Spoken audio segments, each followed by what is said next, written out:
Paramashivoham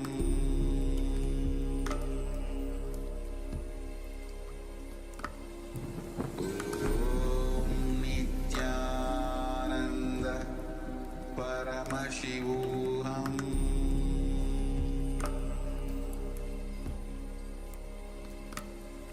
Om Nithyananda Paramashivoham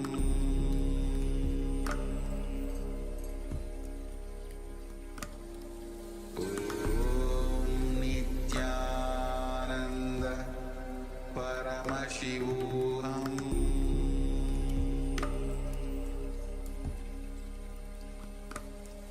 Om Nithyananda Paramashivoham Om Nithyananda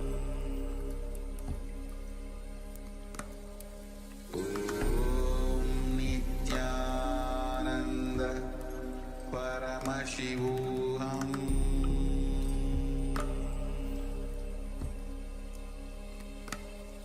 Om Nithyananda Paramashivoham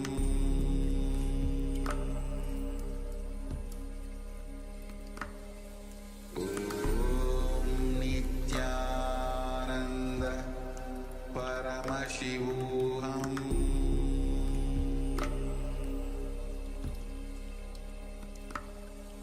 Om Nithyananda Paramashivoham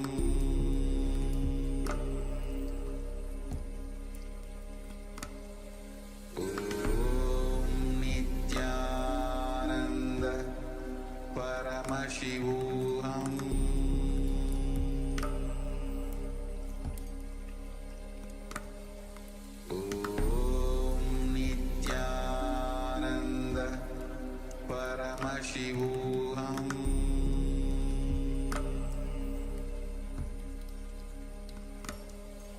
Om Nithyananda Paramashivoham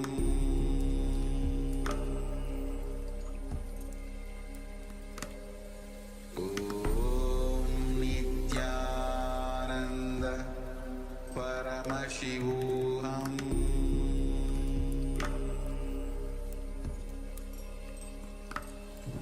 Om Nithyananda Paramashivoham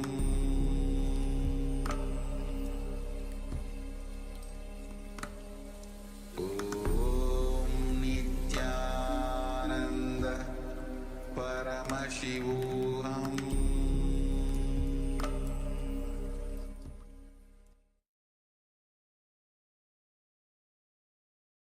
Yes.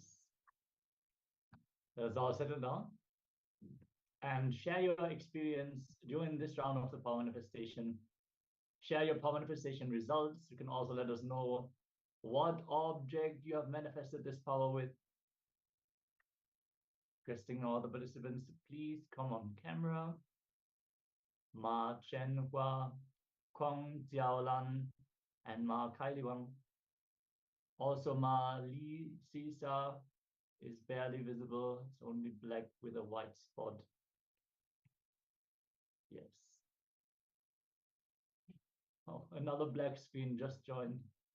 Okay, please make sure you are visible on camera throughout the sessions and share your manifestation results after this powerful round of consciousness over matter. You can also share what level of power you've manifested. Have you rolled the object on your palm? Have you rolled it on a surface? Let us know. See, the power of consciousness over matter is actually a multi-dimensional power. It is not only moving objects with our mind. This matter, everything which is matter can be moved. That means you have a health problem. You can literally move your organs. You can adjust whatever needs to change in your own body. You can move people. People are matter. You can move them to do what you want them to do. You can move their thought currents. Swamiji has clearly shared our cognitions are matter. They are synaptic connections in our brain, and they can be moved through the power of consciousness over matter. For example, you have a spine problem, a bone problem, you can realign your own body through the power of consciousness over matter. And naturally, all the objects can be moved. Swamiji says even planets, objects of the size of planets can be moved with this power manifestation. It is possible.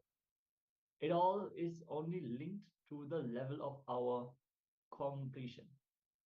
So Rajendra Babu is sharing, the object is a pen and it was turned. Great. Congratulations. Celebrate yourself. Always celebrate the power manifestation. That is great. Thank you so much for sharing also. And yes, once more requesting all the participants to please come on camera, clearly visible throughout the sessions of the day.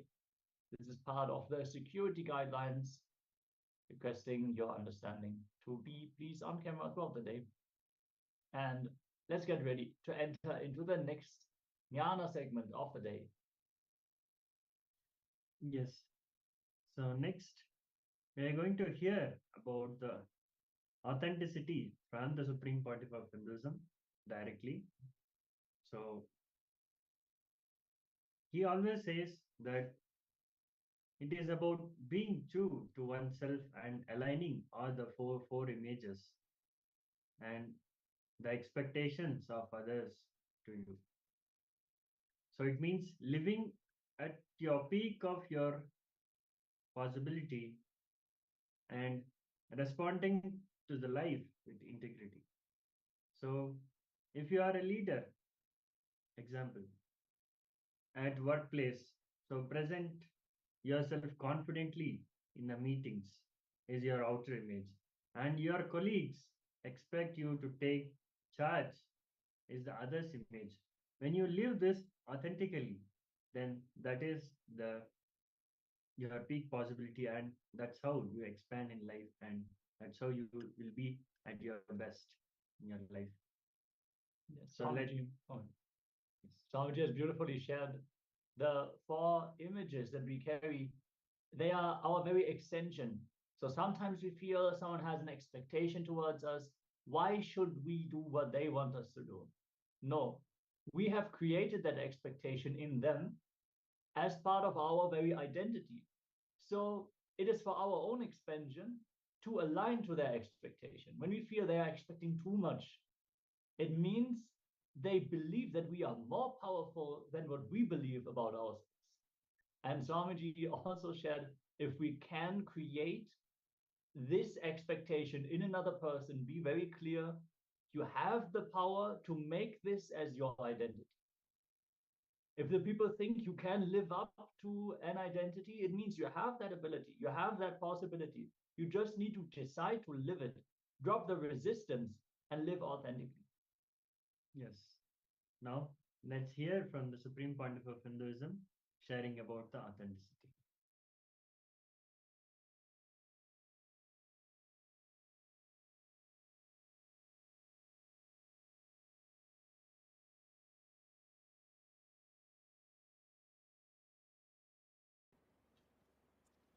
I'll expand on the second principle. How? Second principle, authenticity, transforms the reality of your life.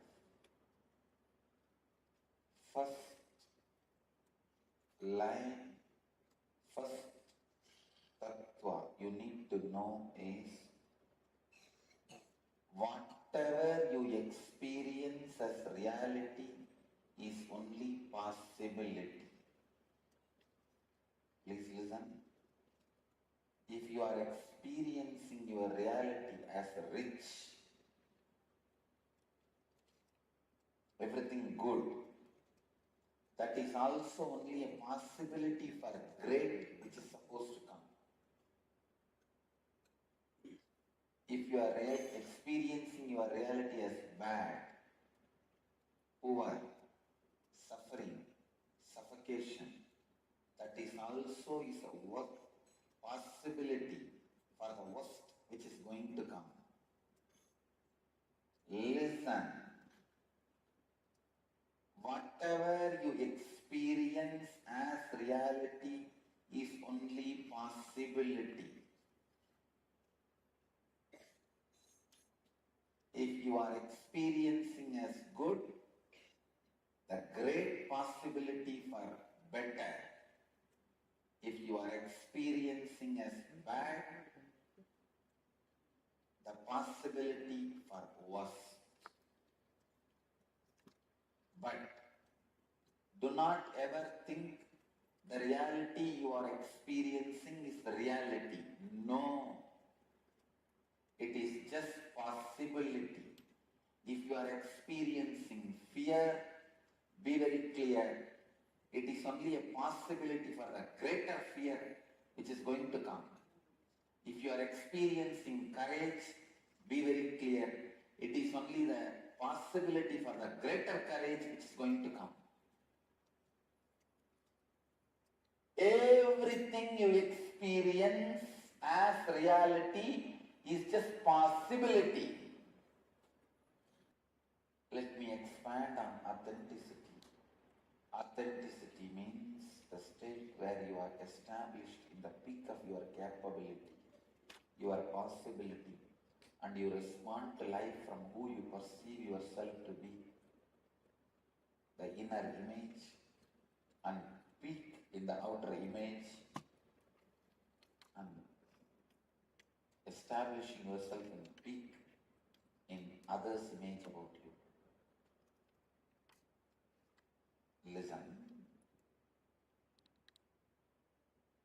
Whatever you perceive about you is only a possibility. If you think you are a Swami, good person, nice person, even that is only a possibility for the greater saint to happen. If you think you are filled with jealousy, dirt, junk,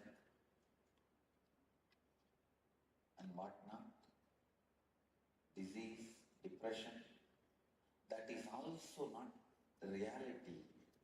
It is a possibility for greater disease, greater depression, greater disorders to happen.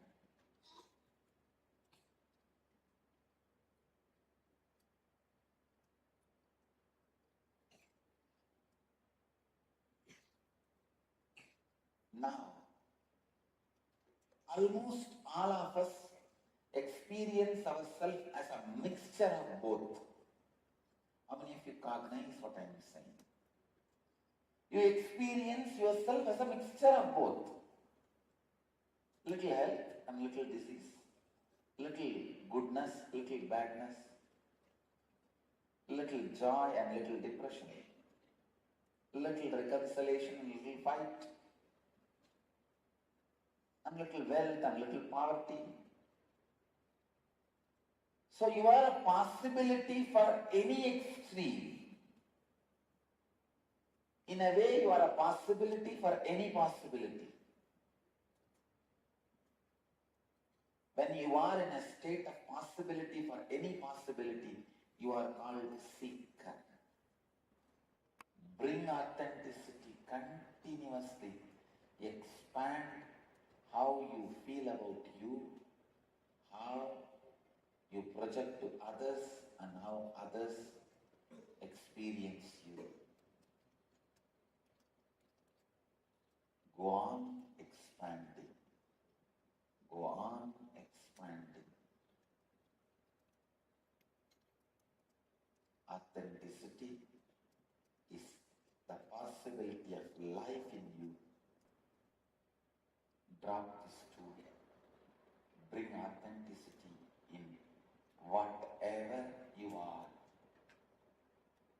How you feel you, how you project yourself to others, and how others want you for them. In all these yourself to your peak.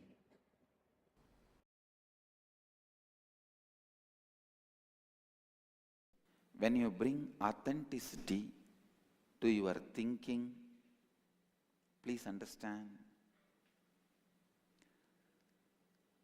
bringing authenticity into your thinking and your action not just brings the result how much you expand. It's like there is a water canal. You remove only 2 feet mud which is covering the canal. Are you going to get water only for 2 feet land? The mud which is obstructing the canal, see there is a water canal, 2 feet high bund is there, mud which is obstructing the water flowing in that canal. If you remove the 2 feet mud, are you going to get water only for the 2 feet land? No. It is going to be flooded into 200 acre. Same way, when you practice authenticity, for example, morning you do 24 Surya Namaskar. You decide to bring authenticity in your action. Make it as 54. Don't think you are going to have the benefit of only that extra 29 Surya Namaskar. No. Your whole body is going to respond to your authenticity. You are going to have hundreds of many other extraordinary powers by that authentic decision. Don't think, if I do 24 Surya Namaskar, I'll build 16-inch muscle. If I do 54 Surya Namaskar, I'll build 17-inch muscle. No!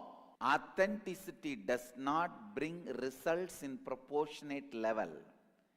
It brings results in exponential level. That is what you need to learn, because inauthenticity is not functioning based on mathematics. Inauthenticity is a black cage. There is a water canal. The entrance of the water canal is 2 feet wide, and the 2 feet wide is covered by 2 feet height mud. If you remove the 2 feet wide mud, you may remove 2 cubic feet mud. Removing the 2 cubic feet mud is not going to help only to reach water to 2 cubic feet.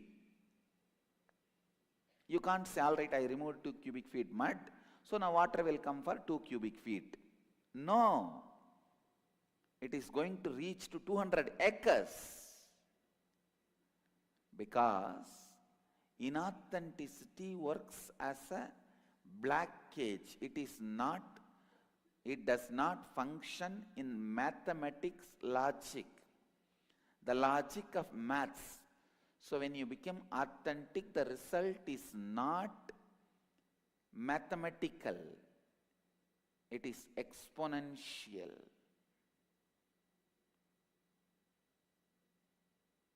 It is not proportionate, it is exponential. All your inauthenticity is a small black cage.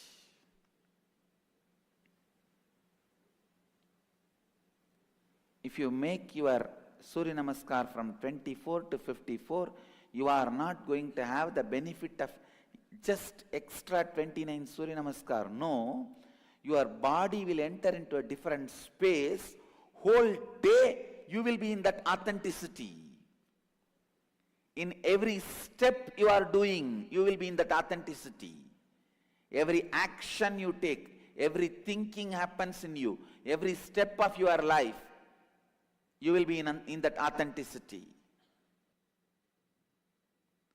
The power of authenticity brings unknown energies awakened in you, capabilities awakened in you.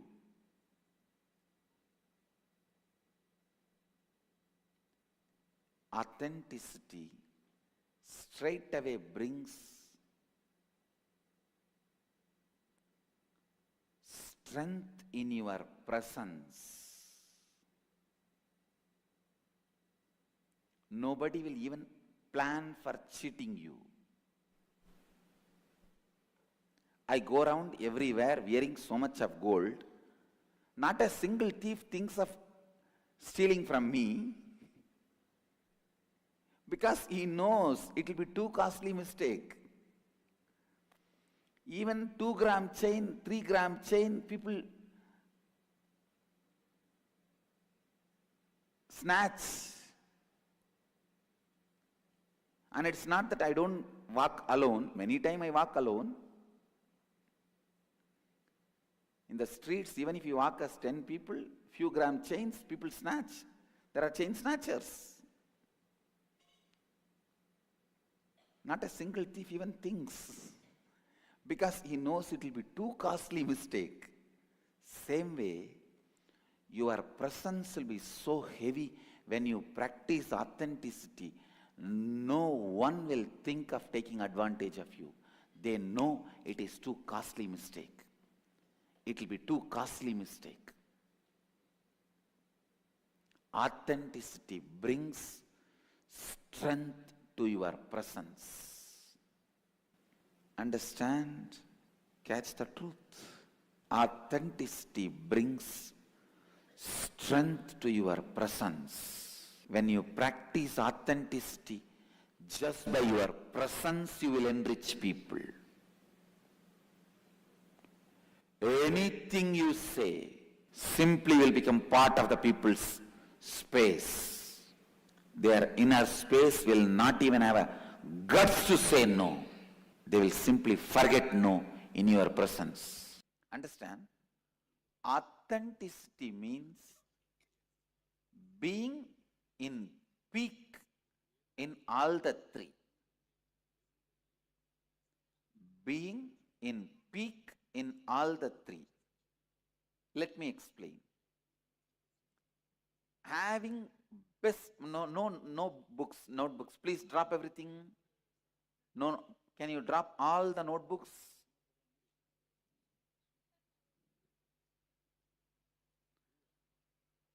If you want only notebook, then I can give you the printout.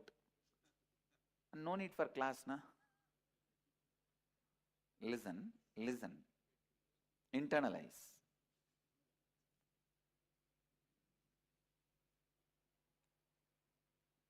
Point by point.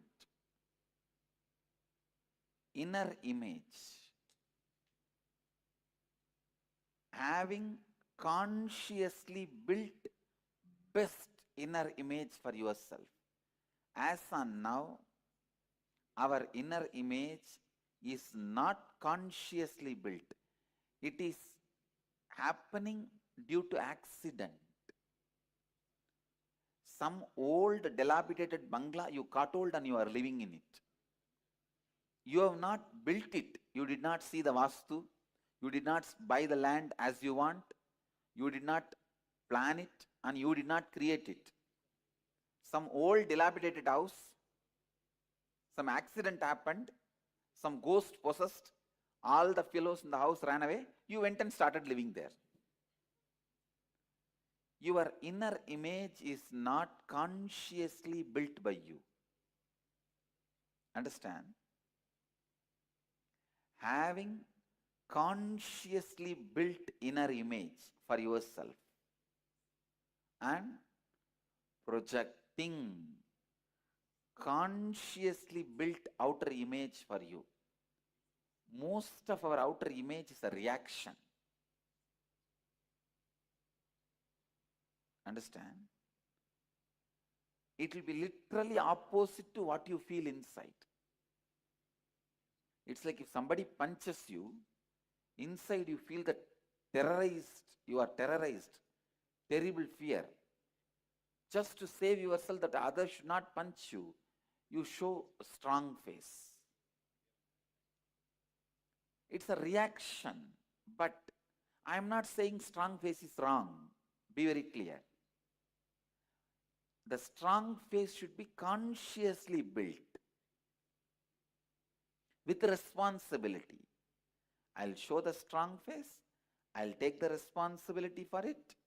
I will align my inner image with it. How many of you are cognizing what I am saying? If you are not able to cognize, raise your hand. I'll repeat. Listen. I'll repeat. Both of you, please keep the hands raised so that I'll talk to you directly. Listen. Your inner image as on now, you have not built it consciously. Have you built it consciously? Have you planned how you should feel about you? It is something happened in your life. Due to many things happened in your life, automatically it got built. You understand? Both of you understand what I am saying? No, backside, you. What you carry about you is not consciously created by you. You did not create it purposely. The young age, somebody has beaten you, you feel, oh, I am weak. Somebody has cheated you, you feel, I am always cheated. Somebody says, you are a good guy, you feel, I think I am a good guy. So it is only an outcome of different accidents. Am I right? You are cognizing?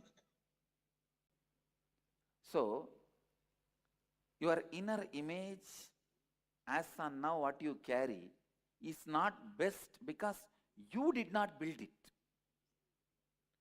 Same way the outer image, which you are projecting to others, is not best because you did not consciously create it. It came out as a reaction. If your elder brother was beating you constantly in the young age, you have to put up a brave face so that he doesn't beat you. If your father is scolding all the time, you have to put a brave face so that he keeps quiet. So most of your outer image is reaction created unconsciously, not a consciously created. Getting it? Others' image. Listen. What others feeling about you,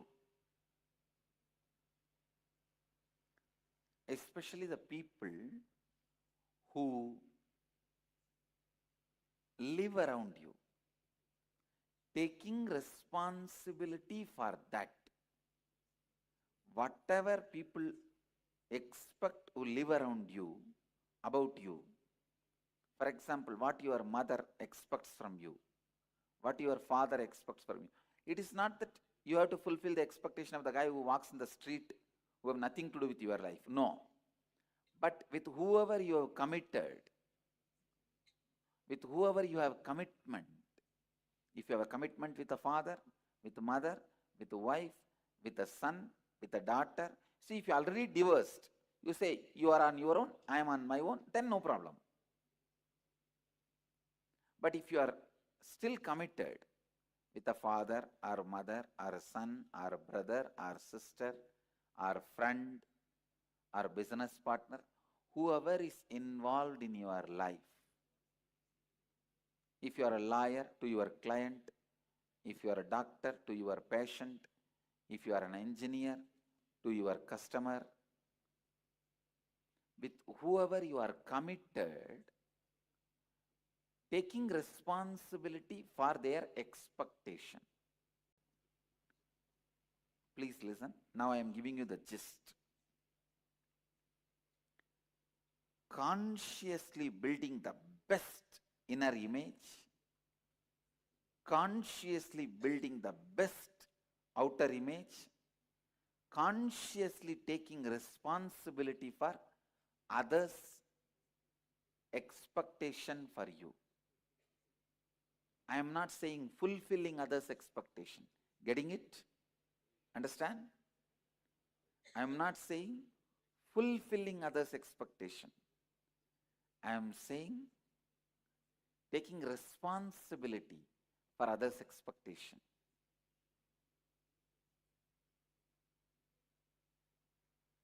This three is authenticity. Building best conscious inner image for you, best conscious outer image for you, responsibility, taking responsibility for others' expectation about you means you should be responsible for what you make others expect from you. And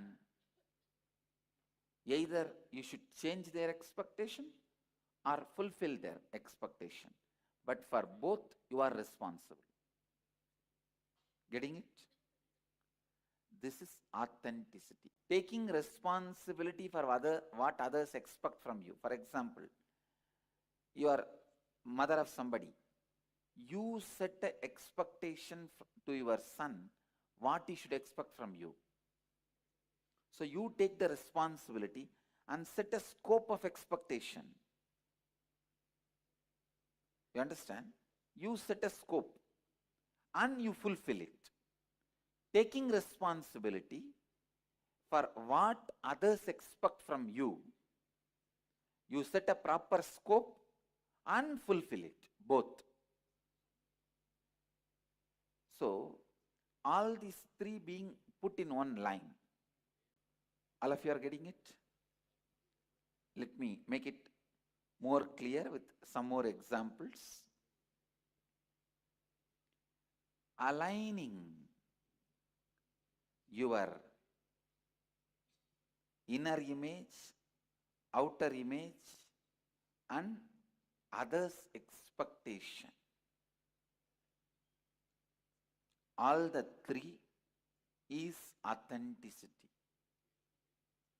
Let me define.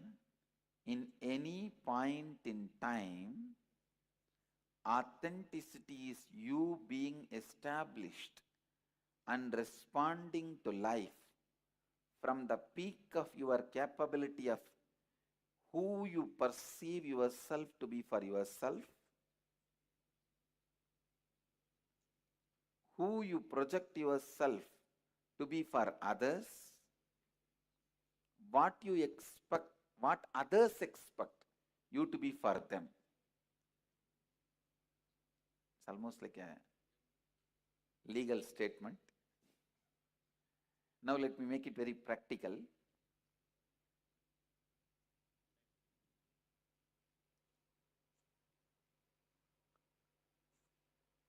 What you think of you is almost like a board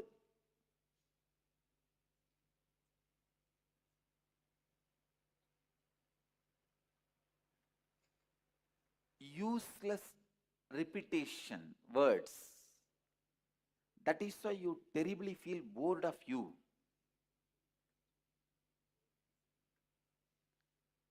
If others are not bored of you, you are a happy person. If you are not bored of you, you are a blissful person. Understand? But if you look in what you think of you, you will see a bored idea. Because it is not consciously built. The possibility for updation is not there. Now, building a conscious personality, conscious inner image, we will be doing some process, how to build.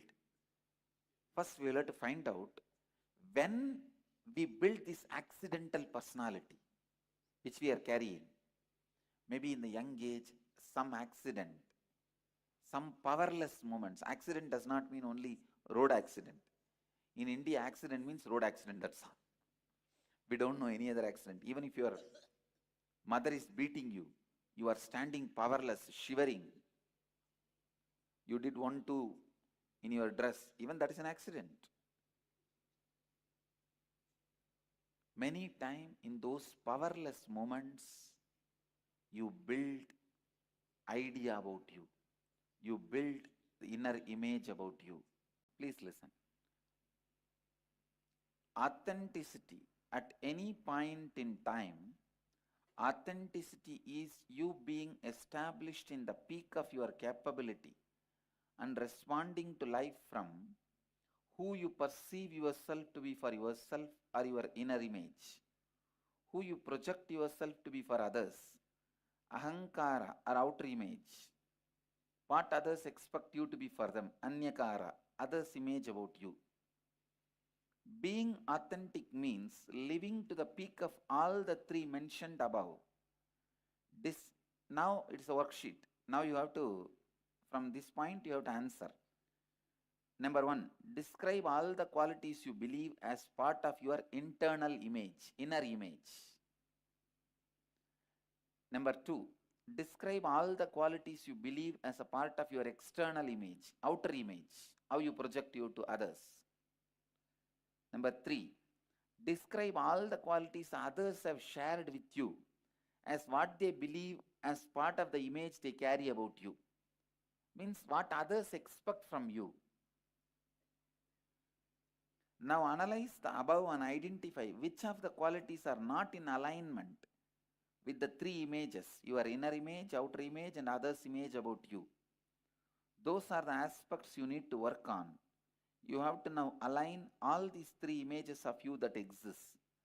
This may include stretching your inner and outer image, it means internal and external image, to align with others' image of you, or take responsibility to transform others' image and align it with your inner and outer image. Clear? Now please start the work. Start answering the three questions. Then we will do what need to be done. You answer only these three questions.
Yes. So beautifully, the Supreme Pontiff of Hinduism shared about the authenticity and how your beliefs, what you believes as you, and what you project as you to others, and how to fulfill that others' expectations about you. So all this. So before going to the exercise, so we'll internalize few points Swamiji has mentioned in the discourse. So whatever you believe as you, and what you project as yourself to others, and how you experience life for yourself, and how you fulfill others' expectations about you, living at your peak in every dimension of yourself is authenticity. Yes, Swamiji beautifully shared that we are very much responsible for others' expectations in us. That does not necessarily mean that we have to fulfill all the expectations people have. Yes, Nithyananda. It is about understanding that we are creating them and our life is impacted by the expectation other people have about us. So especially those people in our team, those people who we involve with, those people who we care about, those people where we feel it matters what they think about us. We are responsible for what they expect from us. So when we feel that our family members have too high expectations in us, we have the responsibility to align to that. And Swamiji clearly said, never lower your image, always raise the image which is lacking. So if you have the inner image that you are not able to fulfill the other's image, the expectation towards you, you have to complete with your inner image and raise it to that level. As you had mentioned before the session, when you are able to raise an expectation in another person about you in a specific way, you are also equipped with the necessary powers and intelligence to make that as your reality. So if someone thinks you can be a great singer, that means you have that potential. You just need to stretch yourself. You need to complete with the self-doubt, self-hatred, and self-denial that you are carrying. So authenticity in action is union with the divine. Beautifully in Bhagavad Gita, it is shared. Yogaha karmasu kaushalam. Bhagavad Gita, chapter 2, verse 50. Understand there is a difference between honesty and authenticity. Honesty is a socially good quality. Authenticity is a spiritual quality. Honesty is only the first step, the initial step. Authenticity means living the spiritual truths, the multidimensional understanding. And it is a tattva, a principle. So naturally, when you live authenticity, it will manifest in your life as powers also. So what is authenticity? So continuously expanding our outer image and inner image and fulfilling the other's image is authenticity. So taking responsibility even for what others believe you to be for them is authenticity. So with authenticity, because there is no more space for unconscious living, you will be always be aware of the cause and effects that are playing in your life. So authenticity destroys your fear of failure. It is due to this fear of failure that you get into the space of impossibility. The fear of possibility, it is due to this fear of your possibility that you get into the space of impossibility. Yes, you would have experienced this many times when you think about how you want to be. You have some vision about yourself. But the moment you start visualizing yourself already being in that space, it feels too big. You feel the gap is too big for where you are right now, how you're perceiving yourself right now, and that what you are thinking as your possibility, you don't even dare visualizing yourself as that. So bridging that gap happens when you live authentically. When you take up authenticity with responsibility, you will expand. And at some point, you just find yourself in a position where you had not even dreamed of being. So let us actually move on to an internalization exercise about authenticity. Understand when we get into a disalignment with any of the tattvas, it is not some coincident or accident. It always comes as a pattern. So let us look in, and we're not going to go through our entire life and see where we have not been authentic. That is not required. If we can look into a few incidents, we will catch the pattern, and then we will be able to complete with it. So few incidents are enough. So the easiest way to go through this process is just to look for the last 24 hours. Yes.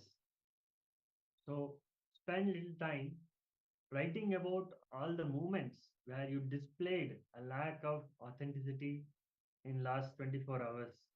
And after each situation, find a way how you can realign yourself back to authenticity. So write down all this, and with authenticity, you will suddenly get new ideas and new solutions. It will open up for you. As Swamiji beautifully shared, the power that manifests when you live authenticity is Mano Shakti, the power of thought. When you are not aligning yourself, when you are not aligning the various identity to the peak of your possibility, you are literally trimming off the possibilities of your life, and your thinking will revolve only on how to keep yourself small. You have to justify yourself why you are not able to do something. Actually, your possibility is here, but you believe it is here. Others see you as here, maybe in between, maybe not at the peak, but they see you higher than what you believe. So now you have to work to convince them that it is not possible for you, because you feel it is not possible and you are living that. So your thinking is working constantly in justifying why it is not possible for you. So if you can complete with that, all of a sudden, all that energy that you are investing in justifying why something is not possible for you becomes free. And you can actually use your thinking to express it as the peak of your possibility. It's like removing that self-sabotage and opening up the floodgates. Like someone just said, you remove 2 square feet of mud, all of a sudden the flood of water comes in and floods hundreds of acres. It is not just you remove those 2 square feet of mud, because all the inauthenticity acts as a blockage. So the blockage is able to prevent hundreds and thousands and millions of liters of water to flow into the system. So let us work on that 2 cubic feet, and then we'll experience the transformation. And yeah, let's take a few minutes, pen down wherever you have not been authentic in the last 24 hours, where you did not want to stretch yourself. Either you did not take responsibility to create the right expectation about you and others. See, sometimes other people might not expect much of you, and it is easy for you to fulfill their image, but only because you didn't create the right expectation in them. You might feel comfortable. Oh, yeah, they only expect me to do this much of work. My boss thinks I'm not capable of more. Let me relax in that work. Let me work only on that level. But inside you would know you're actually capable of doing much more. So what you should do is you should raise their expectation to what you know is possible for you, and then stretch yourself to fulfill it. Then naturally your boss will say, oh, he's a capable person. I should give him a raise. I should give him a more important role in the company. But if you don't raise their expectation about you to what you know as your possibility, you will never get there. Same way, another person might be disappointed that you're not delivering because they know about your possibility, but you don't believe that. So you self-sabotage yourself and you don't expand.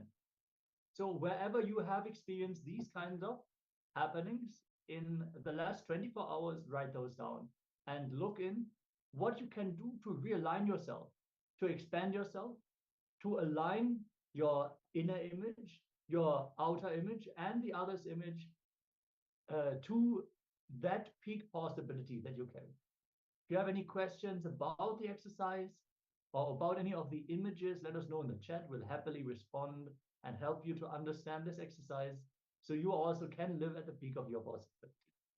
Let's enter into this internalization exercise.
Now, after this powerful exercise, let us get ready for the next segment of the day, which is going to be the next round of today's power manifestation.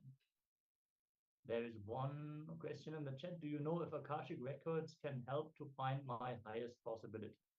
I know Swamiji can change the Akashic records to stretch the life goal. I'm sure that even knowing about the Akashic records will help you to live your authentic identity. Since even if you just receive information about your default future, you know clearly where you are heading. So from there, you can make informed decisions. But naturally, the ultimate possibility is Paramashiva only. So I guess, sure, I'm sure if you receive information, insight from the Akashic records, that will definitely help you to manifest your highest possibility, just because it is so easy. It's so easy to listen and receive the revelations. Naturally, after you have received the reading, it is still your will persistence alone to manifest it. So that Tyaga, to align where you are heading, to where you want to go, that is still up to you. So I hope that answered your question, Ma. Yes, if you want to share, anyone want to share anything, like after you did this exercise, you can put it in the chat.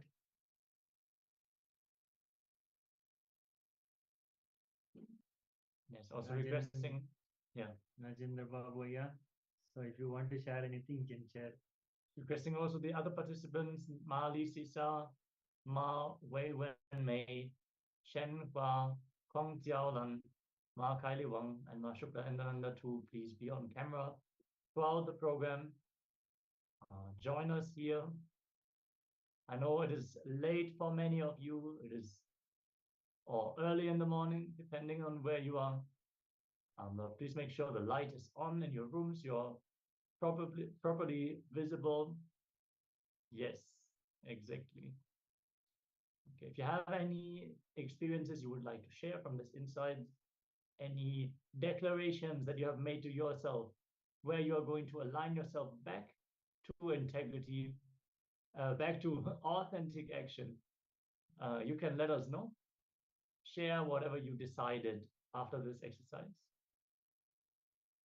And let's get ready to enter into the next round of today's power manifestation. We're manifesting the power of consciousness over matter.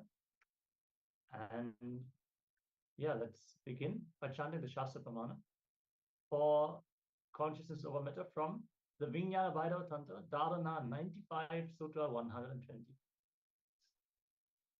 So the verse says, Kvachid vastu vininyasya shanai drishtim nivartayet tajnanam chitta sahitam devi nunyalayo bhavet.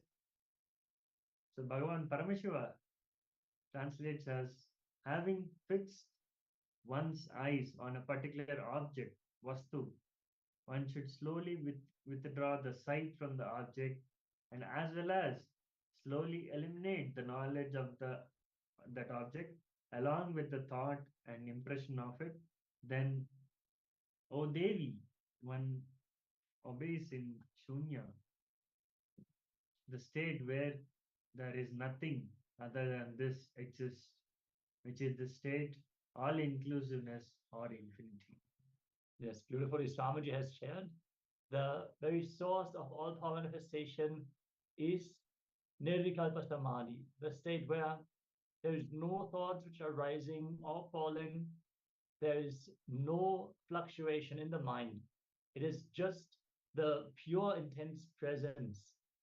So Paramashiva has given this as a technique where you have an object, you have something which is manifest, but first you just gaze at it and then withdraw everything that you know, everything that you cognize. So for example, you are holding an apple. You look at it, you see, okay, it is red or it is green. It is sweet or it is sour. It is a big apple, it is a small apple, it's a wild apple. All these ideas that you might carry, Gradually, bit by bit, you withdraw these ideas and notions, the categorizations that you put on an object. It is not only with objects, we do that with people also. We come to some conclusion about that person. From then on, we only see that person through a specific lens. And we reduce the experience that we can have about that person to the ideas that we already carry. We want to move them. Even the words that we speak are aligned to the ideas that we carry about that person. So we restrict ourselves and the possibilities. When we remove all the ideas about the object, we fall into that space of oneness, the space of possibility, where the matter suddenly is not a separate object which we can cognize. It is not an apple. It is not a ball. It is not a person anymore. It is an extension of ourselves. We are that pure consciousness, which is expressing through everything that exists. So we express through the apple just as much as we express through our hand. We can move our hand. We can also move the apple. So let us withdraw whatever we know about the object, whatever we think we know about the fact that we are two separate entities. From that powerful space, let us declare for the object to move. Make sure to start recording your power manifestation. Make this a habit. Have your phone ready and just record, video record. You can even talk over it, give an introduction. So when you manifest the powers more and more, you will not only have the history for your own expansion, you'll also have the Sakshi Pramana that you can share with friends and family and whomever you want to enrich with the science of power manifestation. Yes. So by withdrawing all these ideas, then only you'll be able to tell to the others listening, and you'll be able to speak to the others listening. Then it will be from oneness. Then it will be so powerful. Yes. Then you can move the person to the right space. So now let us enter into the second round where we are going to actually move the object while blindfolded. So we're going to keep an object on our hand, get our blindfold, and keep our eyes closed. We are anyways only going to withdraw any ideas and our sight from the object for the manifestation. So we might as well do that blindfolded. Get your blindfolds, get the object and settle down. Connect to Swamiji, start chanting the Mahavakya. You can chant it loudly, you can chant it internally, you can even just hum the Mahavakya. Just vibrate with that very powerful truth that you are Paramashiva.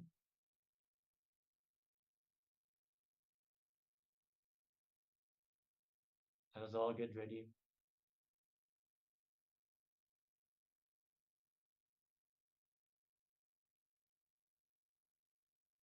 Select the object, hold it in your palms.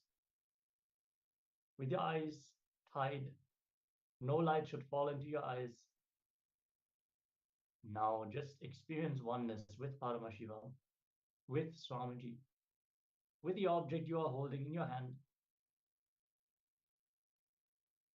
And declare the object to move. Chant the Mahavakya. Om Nithyananda Paramashivoham. Om Nithyananda Paramashivoham. Om Nithyananda Paramashivoham. Keep chanting the Mahavakya. Keep vibrating with this powerful truth, this powerful declaration. And let this round of the power manifestation begin.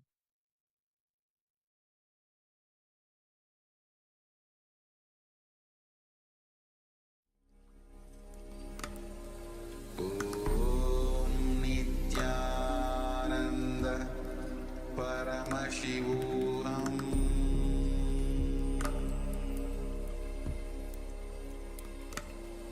Om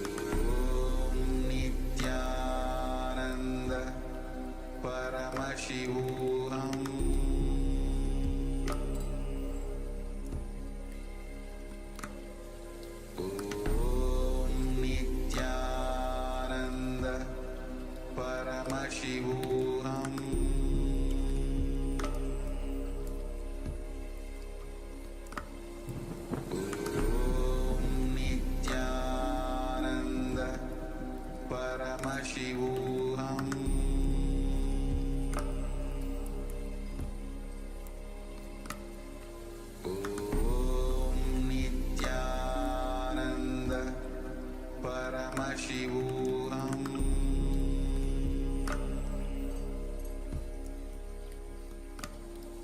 Om Nithyananda Paramashivoham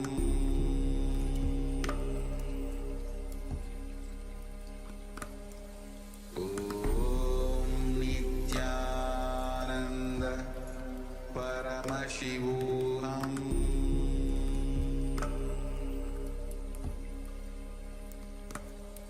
Om Nithyananda Paramashivoham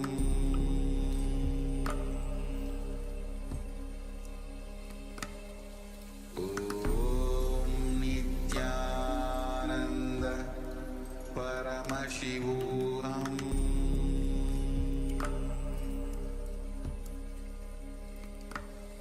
Om Nithyananda Paramashivoham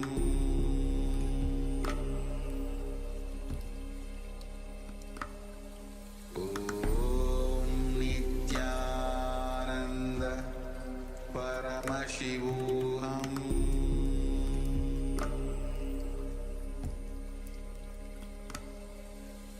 Om Nithyananda Paramashivoham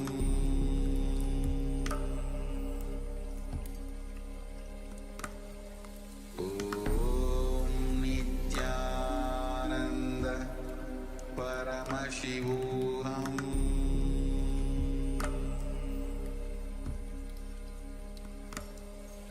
Om Nithyananda Paramashivoham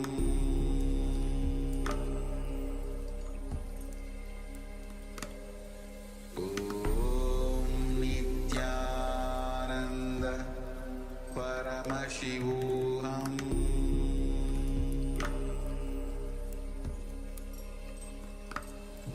Om Nithyananda Paramashivoham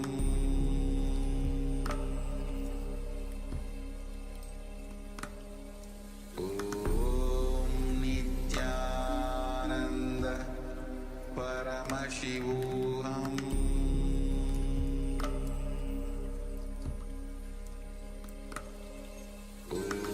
Om Nithyananda Paramashivoham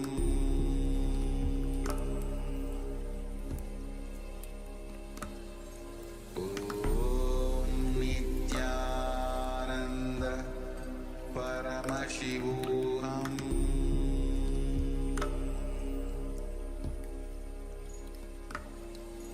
Om Nithyananda Paramashivoham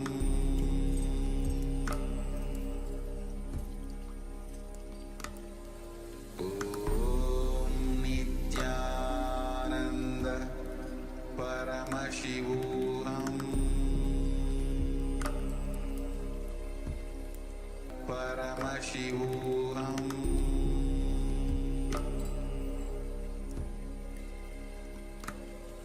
Om Nithyananda Paramashivoham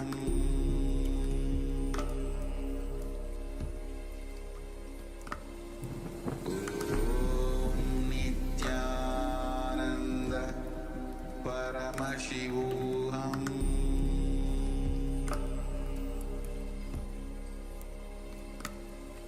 Om Nithyananda Paramashivoham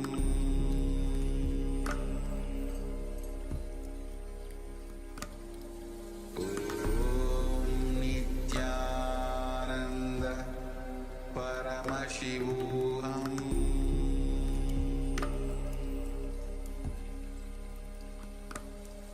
Om Nithyananda Paramashivoham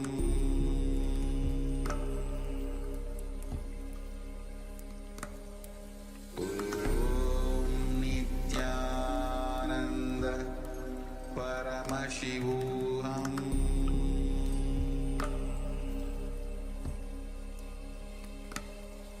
Om Nithyananda Paramashivoham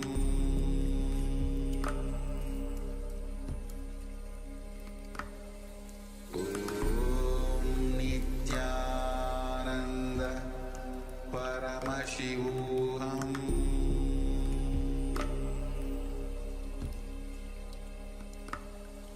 Om Nithyananda Paramashivoham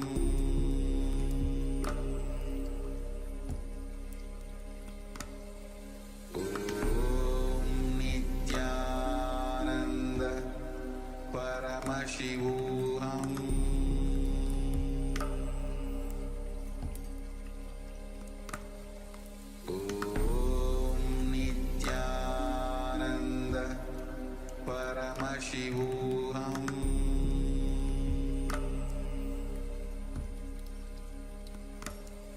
Om Nithyananda Paramashivoham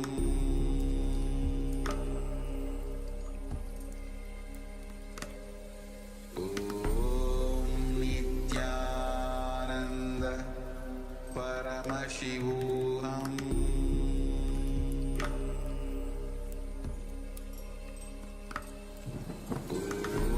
Om Nithyananda Paramashivoham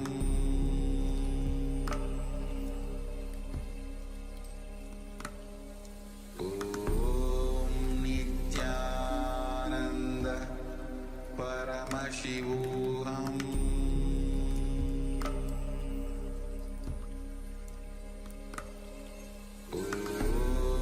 Nithyananda Paramashivoham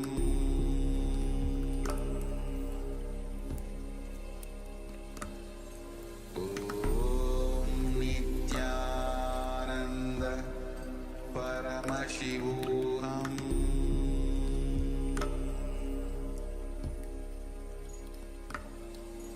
Om Nithyananda Paramashivoham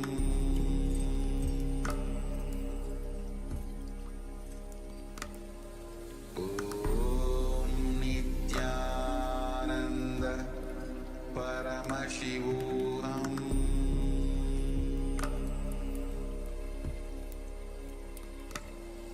Om Nithyananda Paramashivoham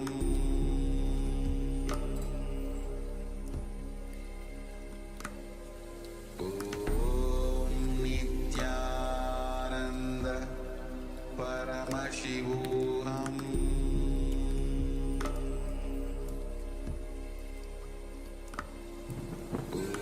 Om Nithyananda Paramashivoham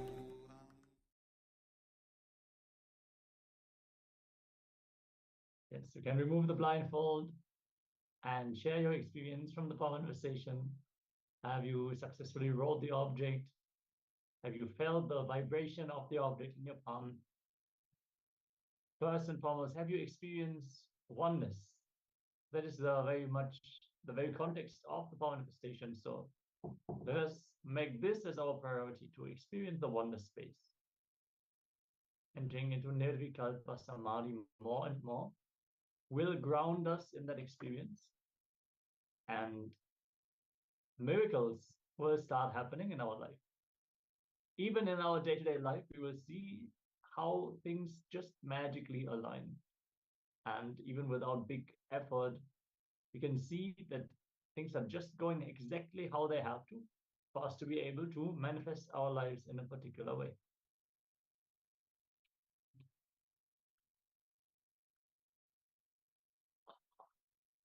Again and again and again. I see. Great. Master Nithyananda has manifested the power again and again and again. Beautiful. Thank you for sharing. Yes. With this, we come to the end of this round of the power manifestation.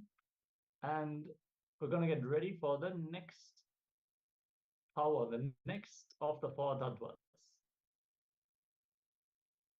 Yes. So next, Supreme Pontiff of Hinduism is going to share with us directly about the responsibility. How this responsibility makes us a hero.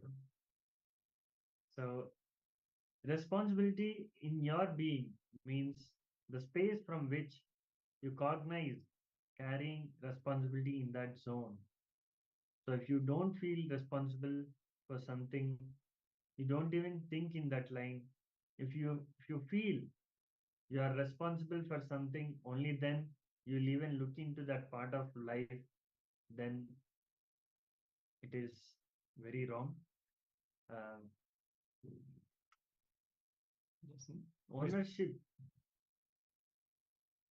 Ownership is formed without any bone structure by continuous action.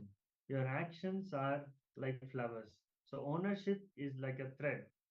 So it is ownership. By feeling ownership, you feel responsible, and by looking, it is not something you do in action in the outside responsibility, but it is something you feel inside your being that will reflect as a powerfulness to the people whoever comes near you. Swamiji says, like, if you feel responsible inside your being,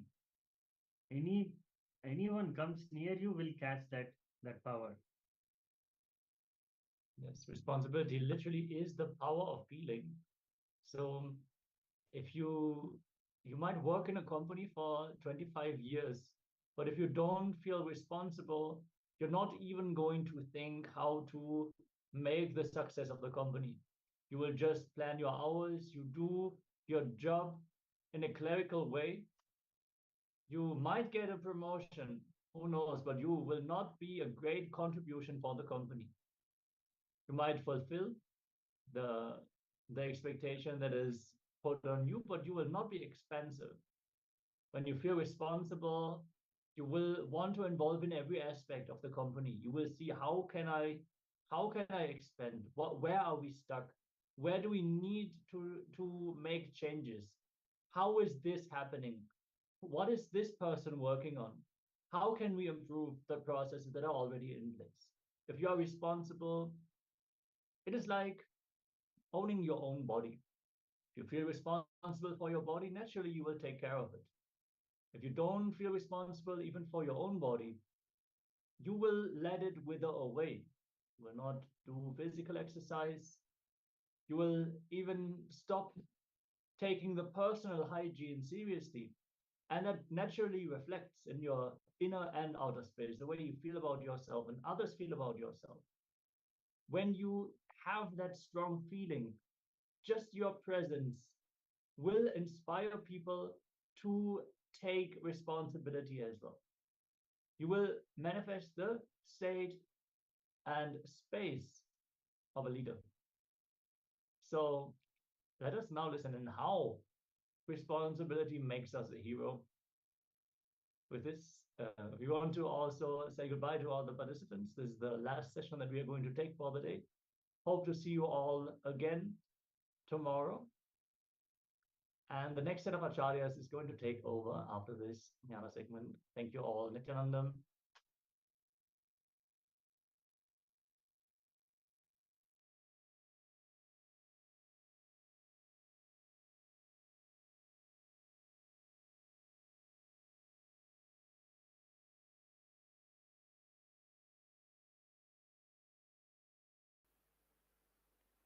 Responsibility in your being means the space from which you cognize carrying responsibility in that zone. Please listen. If you don't feel you are responsible for something, you don't even think in that line.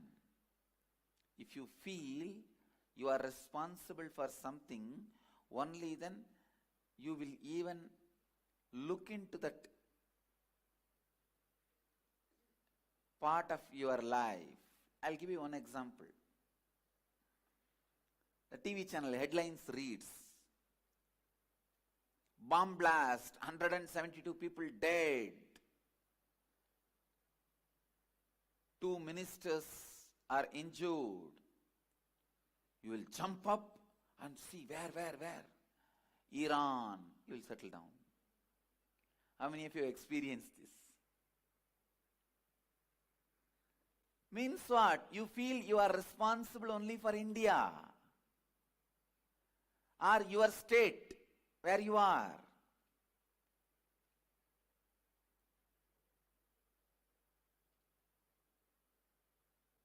You don't feel responsible for the whole world. Restricting your being feeling responsible is what I call conditioning. Every guy preaches patriotism, tries to condition your responsibility to that country. Every man tries to teach religion, conditions you, restricts your responsibility to that religion. Every person tries to teach you a language or the language-based affiliations.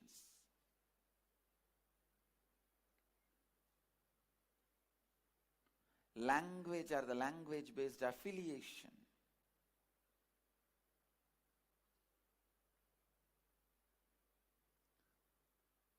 Tries to restrict your responsibility to that language speaking people. Please listen. I am not against love for a country, love for a religion, love for a language, but I am against restricting yourself only to that. Restricting yourself only to that. I am against reducing your responsibility only towards that.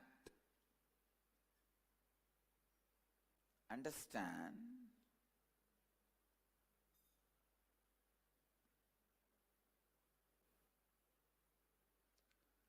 Restricting your responsibility should never be allowed. You are a human being. You are responsible for the whole cosmos, not just planet Earth. If you have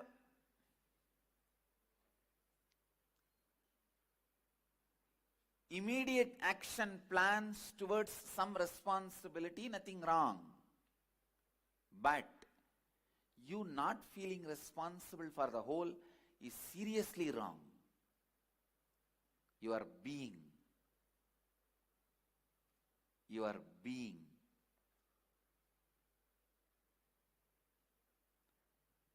should be completely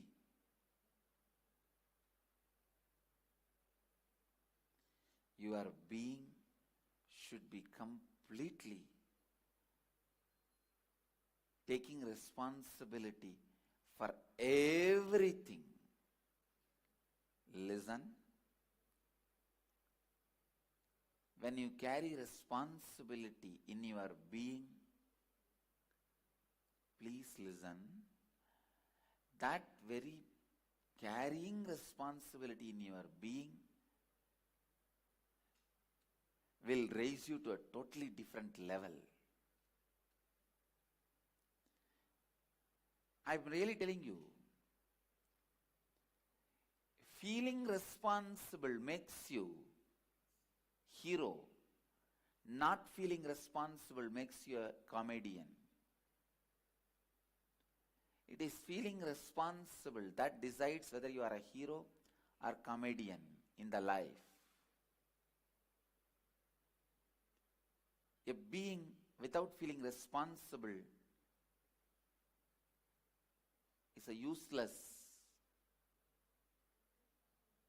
being. Filled with responsibility is the most powerful energy. Being feeling responsible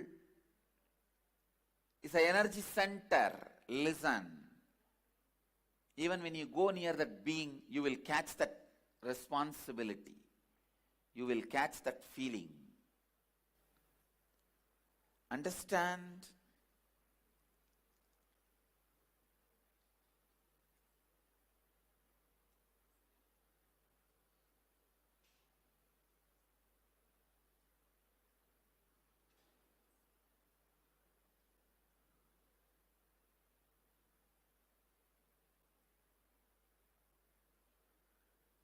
Feeling responsible in your being.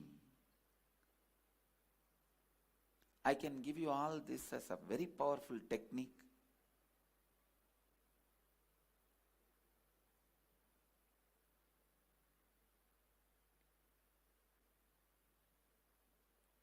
You don't need to do any action.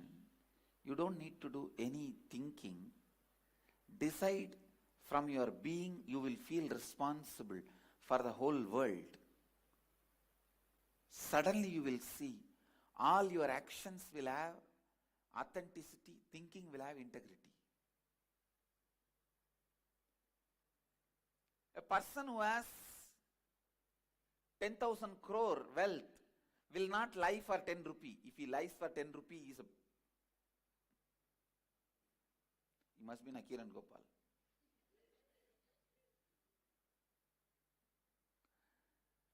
No, a person who is having 10,000 crore wealth surely will not cheat out of integrity for 10 rupee. It's a rule. Nakiran Gopal is the exemption. Forget about him. As a rule, person with this much of wealth will not be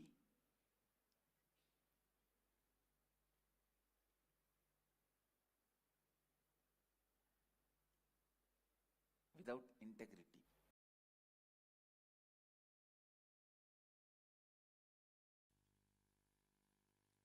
Any fellow feels the ownership.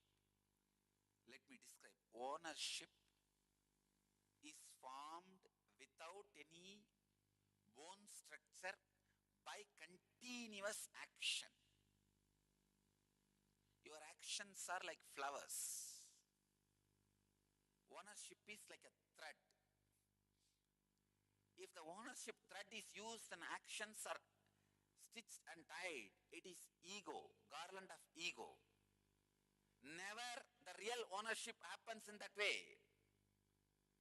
Real ownership is flowers are arranged so thoroughly in such packed way, it looks like a garland without the thread. Is ownership. The ownership I feel, there is no separate thread of ownership running. Continuous actions performed so meticulously, perfectly, constantly creates the feeling as if all these flowers are looking like garland, but they are not tied. If there is a thread, it is false ego. In a normal man, he feels the ownership, I am doing, then does less action. That's why more thread is seen, less flowers are there. 25-meter thread, in the end and the beginning, one flower. That is the garland all you fellows are wearing. Because the whole energy is spent on ownership. Thread is the ownership. A real ownership is constant actions done in perfection. Yogaha karmasu kauchalam. Constant actions performed in perfection, in continuum, creates the feeling of ownership for others, not for you, is real ownership. But the ownership Arjuna is having is one flower in the beginning, one flower in the end, 25-meter thread. By the time you reach that, both flowers are withered away. Your ownership is flowerless garland. Drop that. Real ownership is felt by others by your continuous action. Perfection continuum. Before even taking cognizance of somebody's surrender, the first prima facie requirement is perfection. Before even taking somebody's surrender into cognizance, the prima facie requirement I look into is perfection. Feeling of ownership, which Arjuna is carrying, not only useless, dangerous. In feeling of ownership, actions are never tied properly. Please understand, 2-inch thick thread rope cannot be used to make jasmine garland. The ego itself becomes so thick, jasmine cannot stay with it. And the ego cannot bend for action. Jasmine is too fragile. It's perfect, but too fragile. Your ego will hurt the action. Your feeling of ownership abuses the very fundamental of the action. Real feeling of ownership is felt by others by the perfection of your action, but never felt by you. Bhagavan gives the next command, having given up your affliction. Give up. A personality like Bhagavan, when he says Nirashir Nirmamo Bhutva, Arjuna, still sitting with his long face and continue to let Bhagavan talk. Bhagavan is using his whole energy, finally giving a last word. Nirmamo Bhutva means without having fear about your higher identity, higher self, disrespecting your lower self. Unless you disrespect your lower identity, you will not catch your higher existence. If a child or a pet urinates on you, that you want to just get rid of it, clean yourself. Exactly. If you have the same mood towards your lower self, and non-fear, not having fear about the higher self, happen to your higher self. Understand, you happening to your higher self, you making yourself available to your higher self is the essence. Be unavailable, lower self, available to your higher self, enter into the battle. Yudhyasva Vigatachwaraha. Understand, your everyday life is a battle. Take this as a direct initiation from Bhagavan. Lay down all the effect, side effect, after effect of actions. Don't carry the perverted, indirect, false, long hope. Relax from the iron chain feeling of ownership. Give up your affliction. Don't be afraid of the higher self. Disrespect the lower self. Enter into the life. Enter into the battle.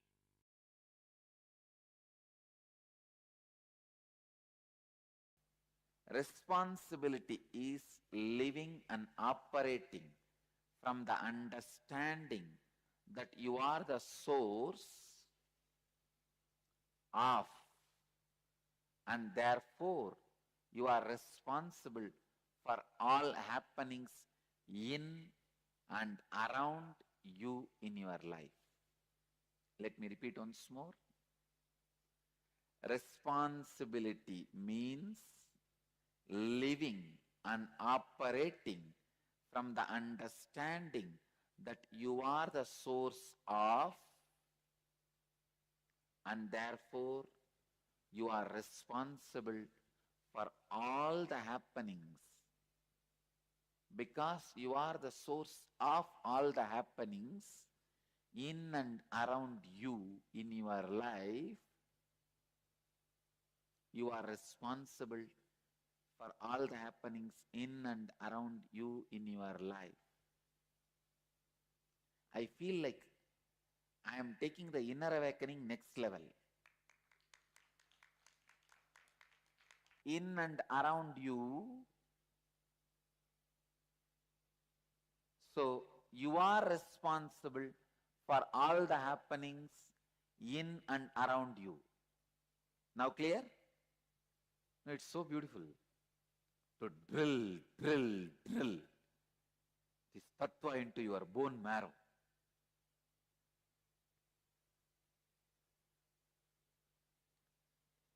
When you take the responsibility not just for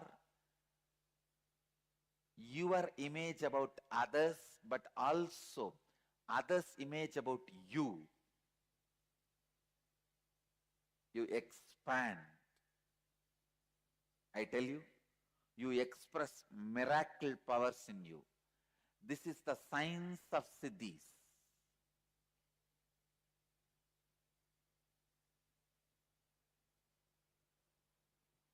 I'll give you one example. If you want the miracle power of floating on the water, first do one thing. Collect few people with whom your anyakara, your image about them is complete and their image about you is complete. Means either you fulfill what they expect from you or you complete what they expect from you. The complete alignment is there. So sit as a group and declare to them authentically with integrity, I am going to float on the water. Please understand. Keeping Kala Bhairava as witness, I am teaching you the science of miracles. Have few people with whom you are complete and they are complete with you, and declare, I am going to float on the water. Authentically decide you are going to do it. I promise that power will start expressing from you. Because all miracle powers start expressing when your image about others and others' image about you is complete in your life.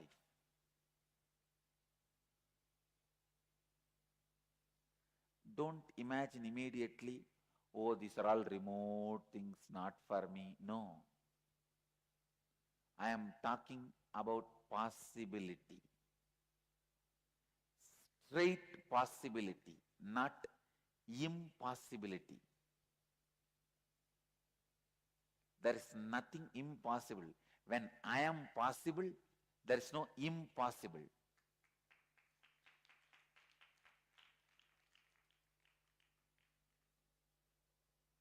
No, I'm not giving this as a quotation for clapping and just dumping it in a Facebook. No.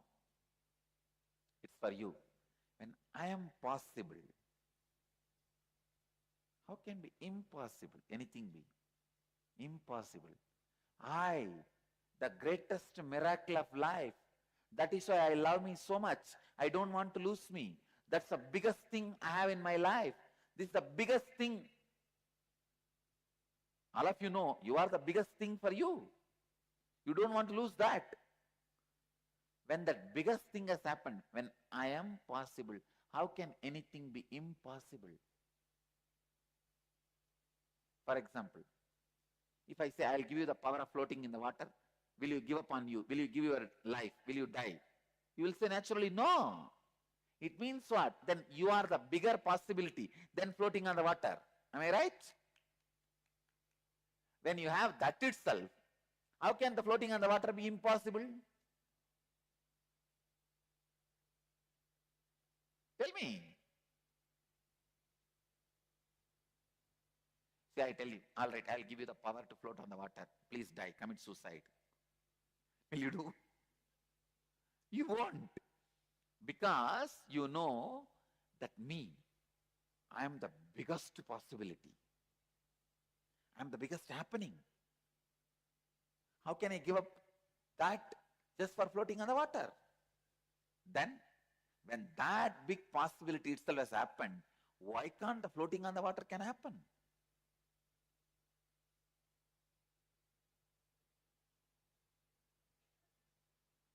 There's a science of miracles, understand? When I have,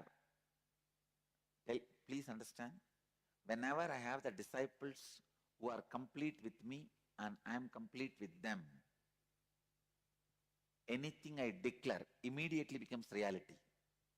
Why sometime after Kalabhairava declares it takes few days for it to become reality? Because the receiver may not be complete.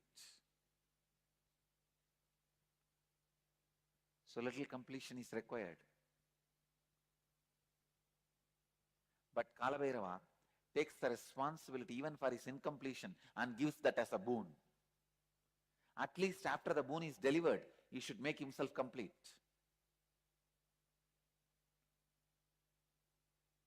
Understand? If Kalabhairava says, it will happen when it happens, then he may do 10 miracles out of 100 reading. But if he declares date, time and everything, he will do 80 miracles out of 100 readings. But the 20 failure is the biggest, the largest way he can stretch his hand is stretched. And they missed. Clear? He can be integrated, but he will not be authentic.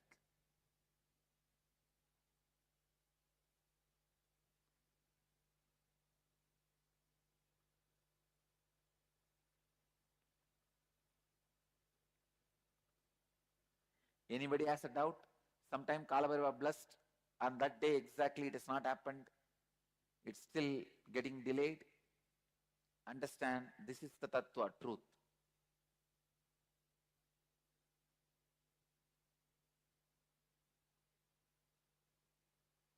Understand? I'm not justifying, I'm just telling you the truth.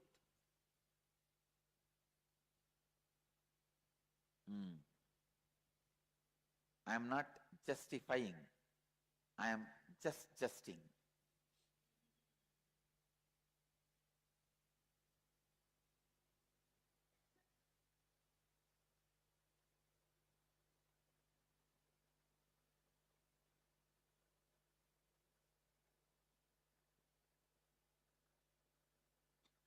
Justifying happens after failure, adjusting happens before entering, justing happens to be the truth. Adjusting, justifying, justing.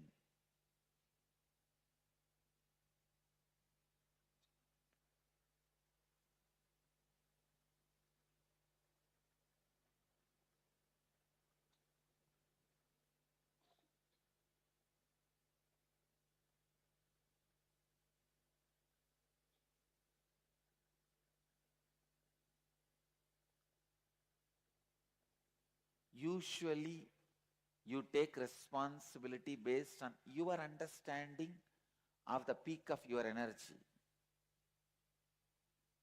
I wanted to make you very clear. I wanted to declare it and make you understand. When I started this Sangha, even though I declared it will become an international organization, That was not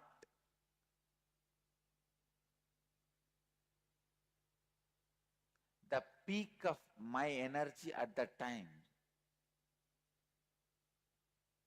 But I declared authentically and decided to stretch me to that.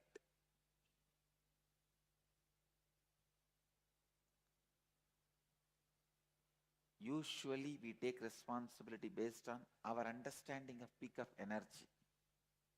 It is actually other way around. When you take responsibility with integrity and authenticity, the peak of your energy just expands and fulfill the responsibility you have taken up. Psychoanalysis is a solution given to the levels of the problems of the beings by the philosophers. But the solution never works. If you are bored, totally, if you are tired of going to the same psychoanalysis, if you yourself decide that I have become alright, then you are alright, that's all. There is no other way of solving it. Enlightenment is the solution for the being level problems by the mystics. Philosophers give the solution of psychoanalysis. Mystics give the solution of enlightenment. Enlightenment means not analyzing, just throwing away. Analyzing your dustbin, is it going to help you? Analyzing your dustbin, is it going to clear you? Analyzing your dustbin is not going to make. To solve the issues, if you want to clean your house, if you put everything from the dustbin, start analyzing it. Is it going to clear your house? Is your house is going to become clean? No. Only by throwing the things totally away, merging into the ananda, ecstasy, the problems are going to be solved. The three things. For a physical problem, they make the energy to come from inside. For mental problem, they teach you how to switch it off. For the being level problem, they put you in the ecstasy or the bliss. The solution from the mystics is total. Solutions from philosophers is intellectual. But for the logical mind, if you look superficially, the healing system born out of logical things feels like good. The education system born out of logical mind feels like good. The solution for the being level problems, psychoanalysis, feels very good because they are the established systems. Mediocre things always flourish because mass is always mediocre. The mystical things are never for mass, it is only for very few intelligent people. For mystical things, you need to have little patience. You need to go through it. You need to allow the process to happen. You cannot just jump. But mind is monkey. Mind is totally restless. It wants instant. A small story. 3 monkeys. They got 1 mango. All the 3 wants to share the mango. How can 1 mango be shared by 3 monkeys? They went to a master for solution. Master said, all right, all the 3 of you, plant this mango. Once the mango tree comes, you will have a lot of mangoes. You can satisfy your whole life by eating the mangoes. These 3 monkeys thought, all right. They planted. 1 monkey took the responsibility of pouring water. The other monkey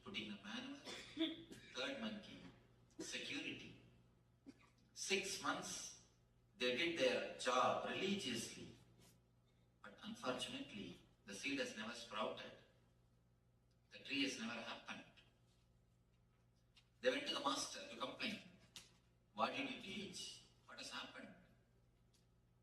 We have lost even that one mango. Why did he give such an idea for us? The master called all the three of them, started inquiry. What has happened? First monkey said, every day religiously I poured water morning 6 o'clock. I stopped even going for a morning walk, but I poured water religiously. Second monkey, every day evening 4 o'clock I put the manure. I stopped even going to the gym. Doing this religiously I did. I do not know what has happened. Third monkey, 24 hours I was standing there as a security. I never even went for my dating. I was there as a security. Not only I was standing there as a security, every day at least once I digged out and saw whether it is sprouted or not. You need to give little space for the mango to sprout. Not only water or the manure, a little bit of space for the mango to sprout. Your very urgency, your very restlessness will not let the mango to sprout. With mystics, you need to give a little bit of space, little bit of time to let the meditation work in you, to let their presence work in you. If you want the plastic rose, it will be available ready-made. But if you want the original rose, you need to wait for a few days so that it can flower. If you get from the market cut rose, don't think it's original rose. When I say original rose, I say the rose with the plant. You need to wait for a few days. So you need to wait. But mind is such, we are not ready to wait.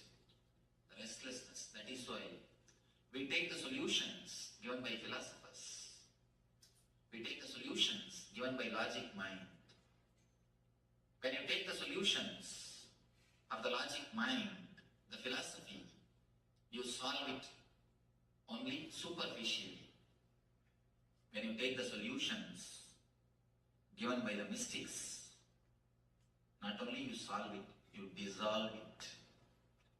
Your very personality transforms. Your very being undergoes a new alchemy. Man becomes divine. Man just reaches the ultimate flowering. Just you become enlightened. Your consciousness takes a new dimension. You reach a different space. With philosophy, you will be solving your problems every day. With mysticism, you will be dissolving your problems once for all. So, it is up to us to desire philosophy or mysticism. Let you understand this. Let this understanding lead you to be in, become one with the eternal bliss. Let your being be in, one with the eternal bliss. Nithyananda. Thank you.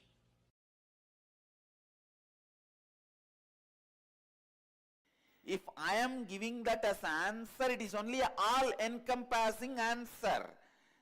Stage intellectual stunt.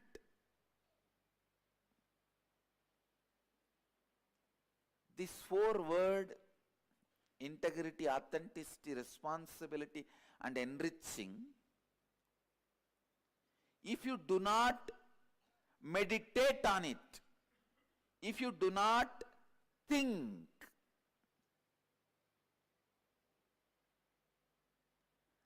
these 4 words can be just like Buddha's answer. Desire is the root cause of suffering. What will you do with that answer? Tell me, can you give up all the desires? That is why people decide living with the desires and having some suffering is much better than throwing away all the desires. Because now when you try to throw away all the desires, that becomes one more problem. You get into one more impracticality.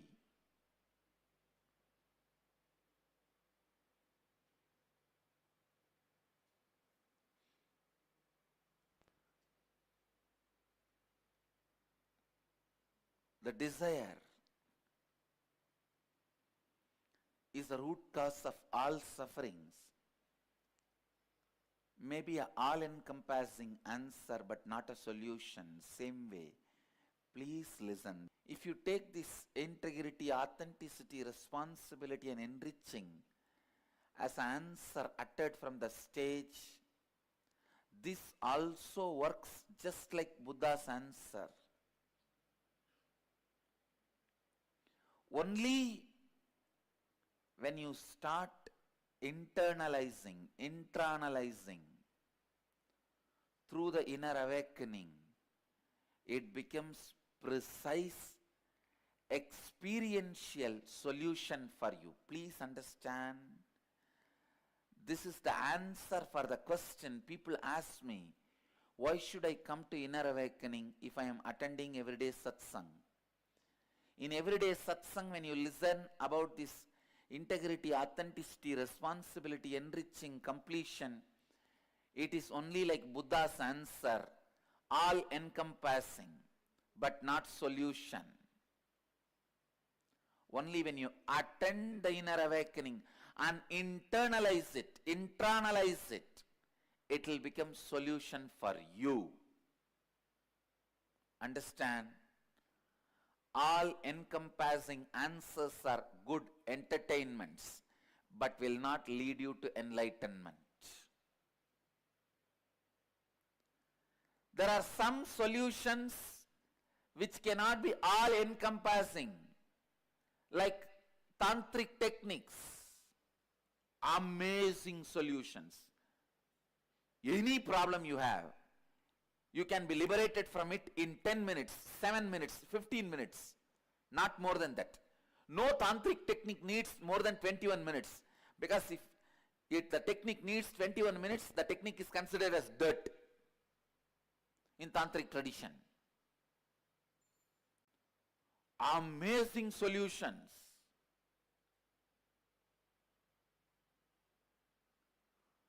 Such easy solutions.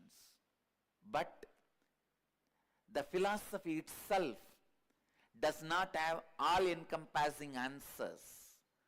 So it cannot be accepted by mass. It cannot be accepted by society. Society cannot live it. Society cannot have it. Society cannot understand it.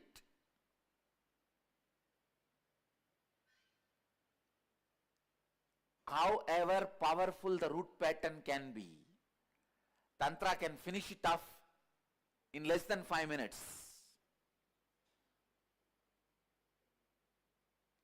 Less than 5 minutes. A man can become an eternal brahmachari. Even from his consciousness, the sex will be wiped out. Just by the techniques which you may need to practice for 3 minutes, 4 minutes. But it has no all-encompassing answers. It only has a precise solution.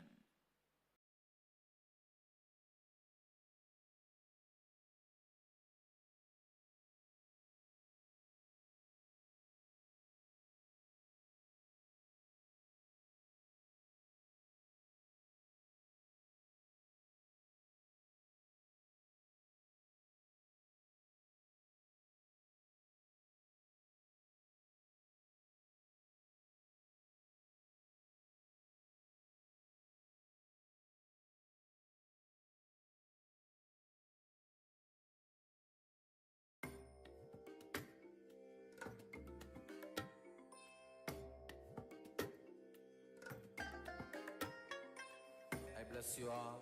Let you all open all your three eyes and manifest the powers of Mahasadashiva. Om Nithyananda Paramashivoham. Om Nithyananda Paramashivoham. Om Nithyananda Paramashivoham. Om Nithyananda Paramashivoham. Om Nithyananda Paramashivoham. Om Nithyananda Paramashivoham. Om Nithyananda Paramashivoham. Om Nithyananda Paramashivoham. Om Nithyananda Paramashivoham.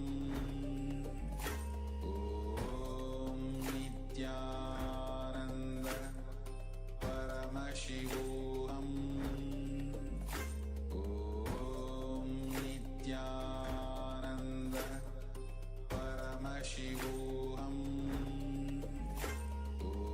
Om Nithyananda Paramashivoham.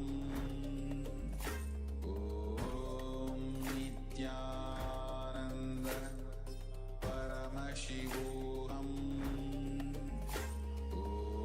Om Nithyananda Paramashivoham.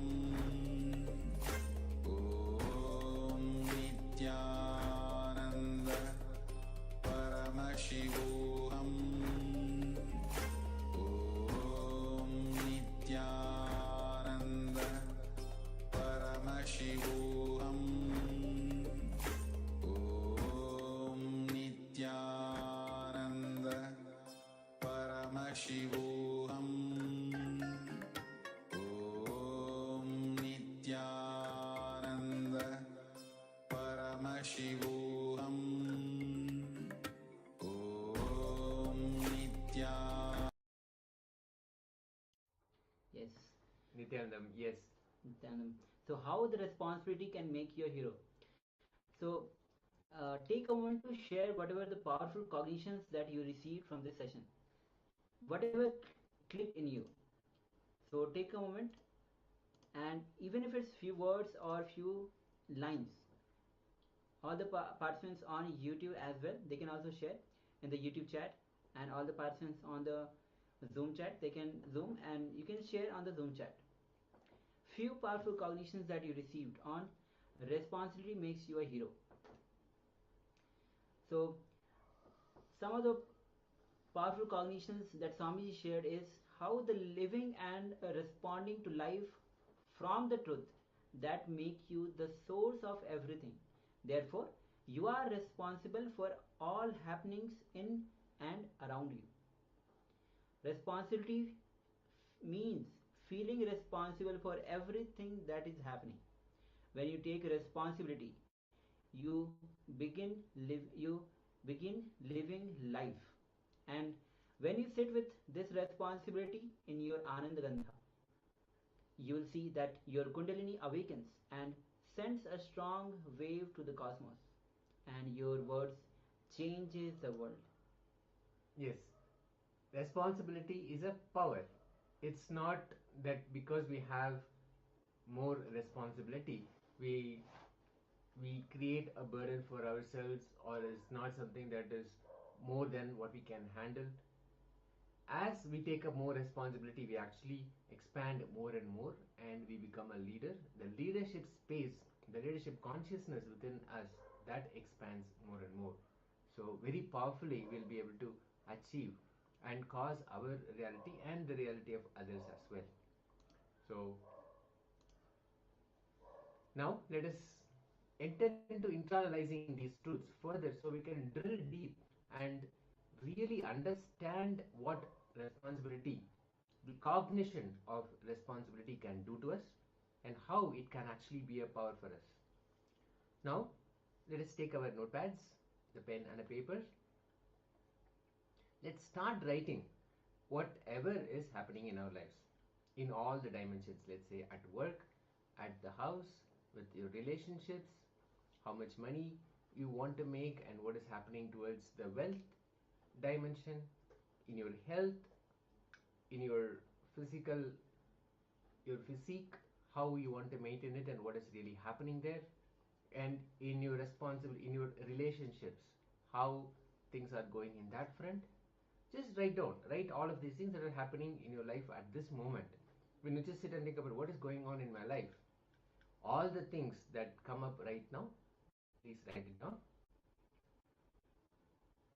And once you write it down, we'll go to the next step of identifying what is it that we feel responsible for, and what is it that we do not feel responsible for. Okay, so let's start writing down. Let's go step by step. The first step is to simply write whatever else is going on in your life. And once that is done, you also can identify what is it that you feel you are responsible for, and all the other areas in your life, all the other happenings in your life that you do not feel responsible for. Let us write it down.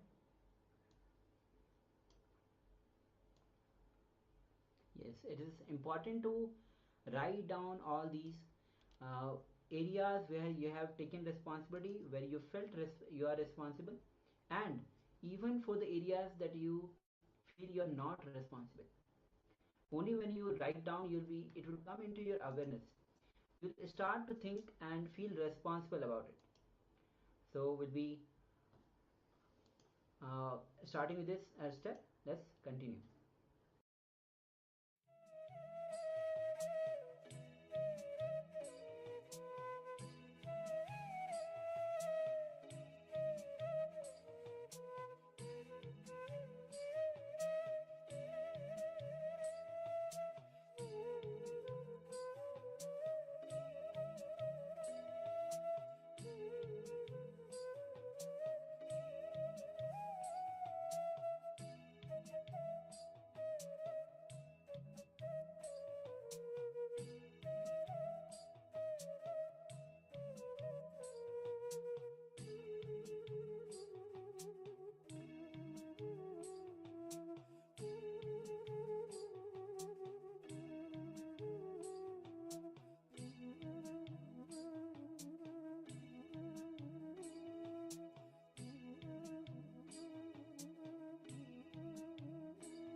let us now move to the next step.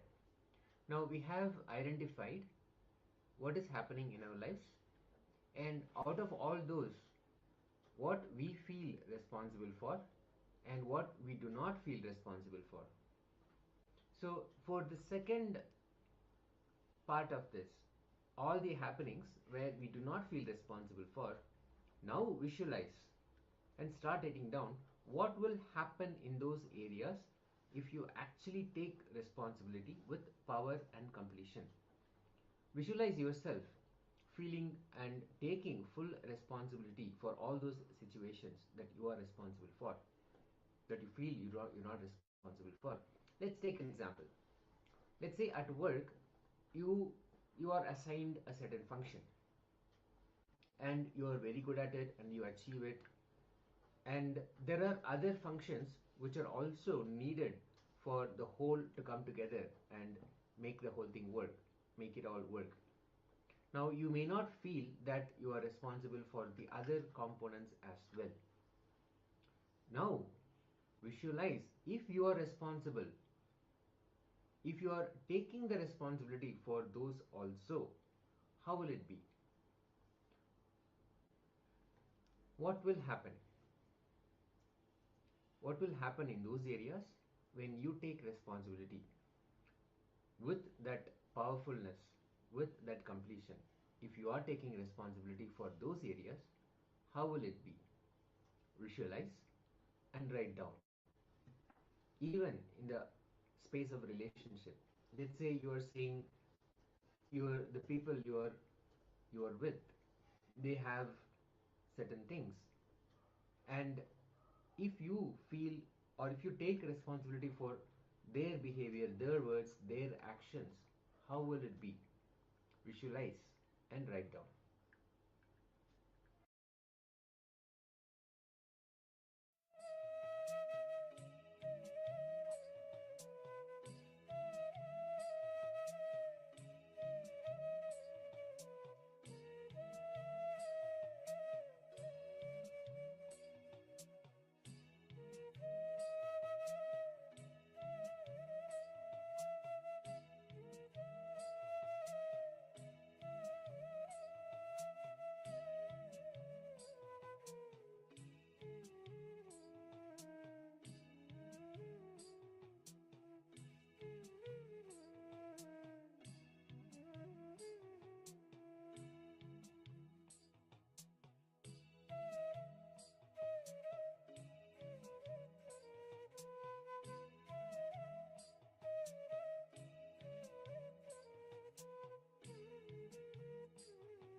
Now, let us move to the third step of this exercise.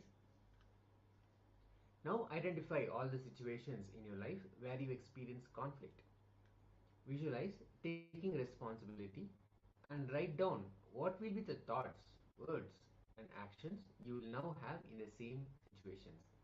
When you see all the situations in your life where you are seeing conflict, you are facing a conflict, you will see also that the responsibility is the solution.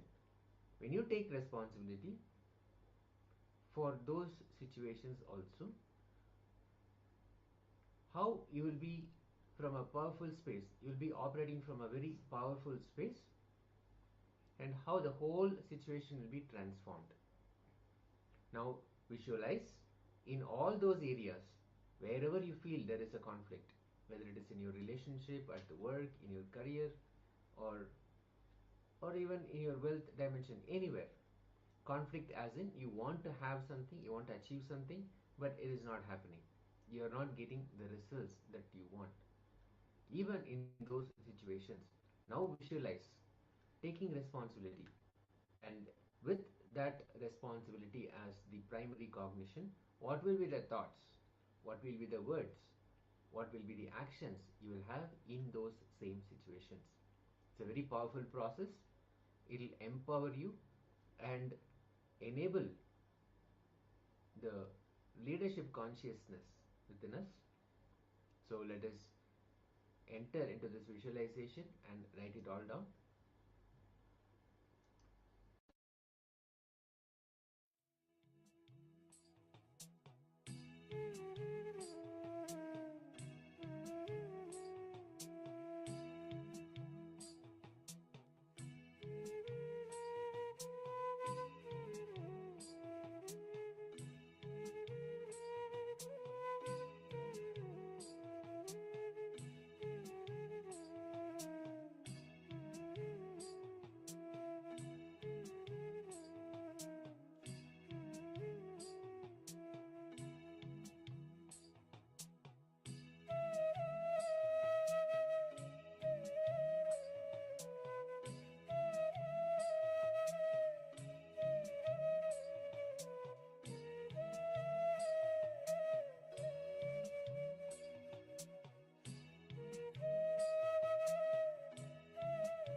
Yes, such a powerful process.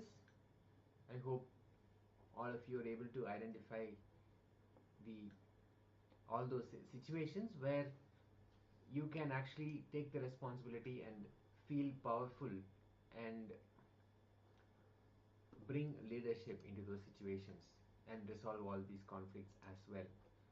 So for the next 21 days, continue with this.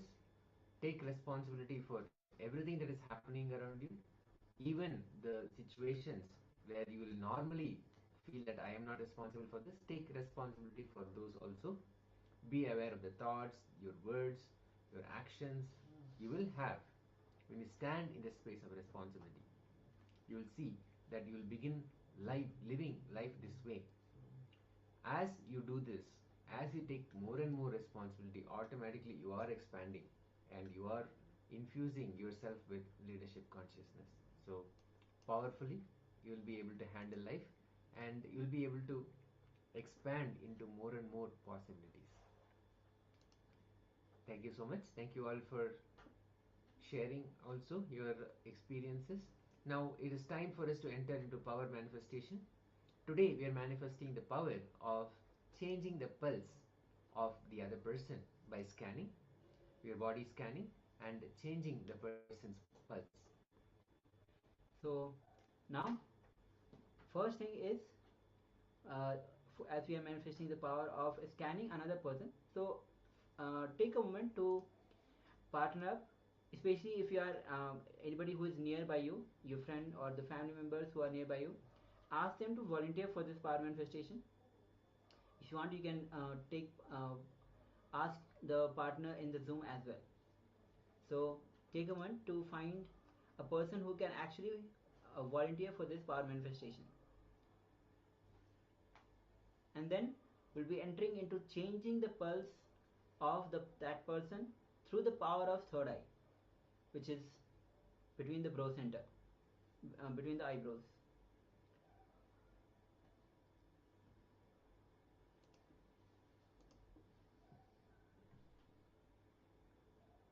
Okay, so, and also if you're not able to find a person who is actually ready to volunteer, you can also start scanning your own pulse. You can start scanning your own pulse. So now bring your awareness to the third eye, visualize Swamiji's energy flowing through you, and start scanning the pulse of the another person. Or if you are scanning, manifesting on your own body, start scanning your own pulse. Actually, the first step is to take the initial measurement of your pulse. So the first step, take a moment, and if you have partnered up with somebody, take a moment to take the initial measurement of the pulse. That's going to the first step. And if you are manifesting on your own body, then take the initial measurement of your own pulse. Then we'll be moving to the next step.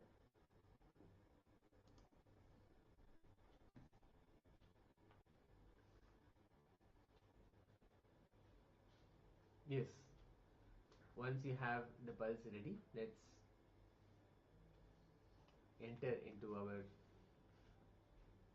oneness space with Swamiji, chanting the Mahavakya, and through the power of your third eye, scan the other person's pulse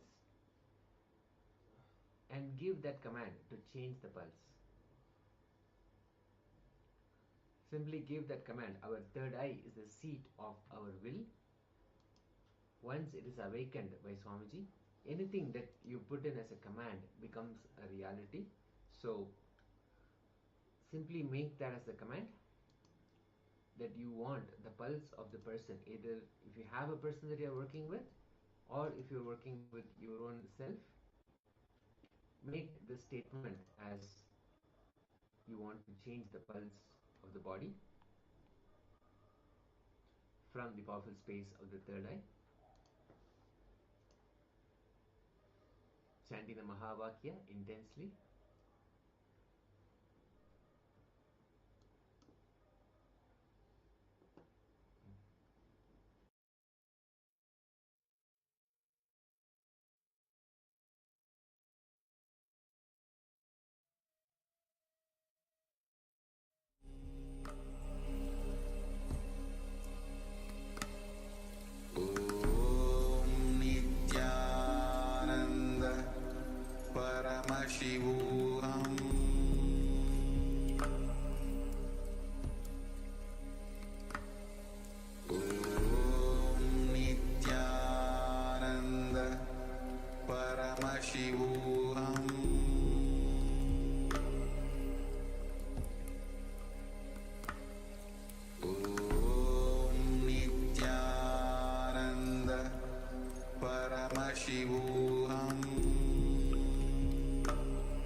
Paramashivoham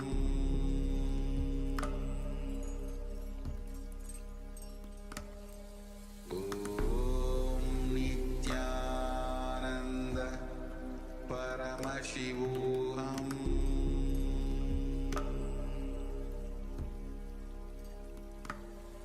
Om Nithyananda Paramashivoham.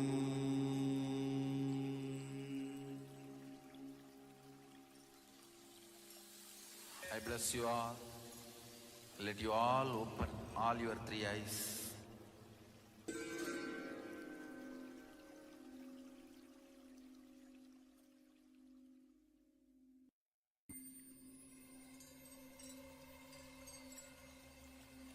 I welcome you all with my love and respect.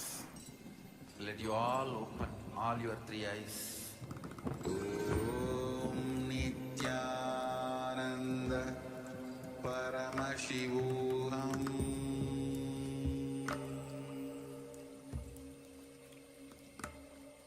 Om Nithyananda Paramashivoham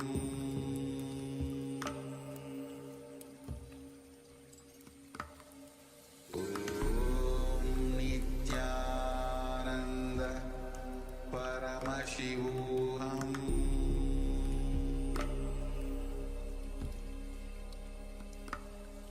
Om Nithyananda Paramashivoham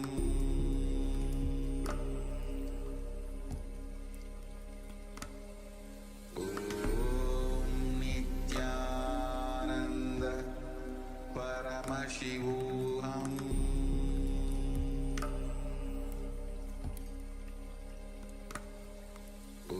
Om Nithyananda Paramashivoham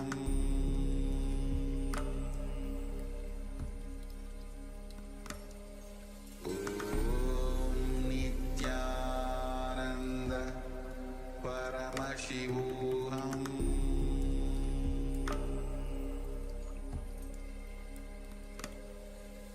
Om Nithyananda Paramashivoham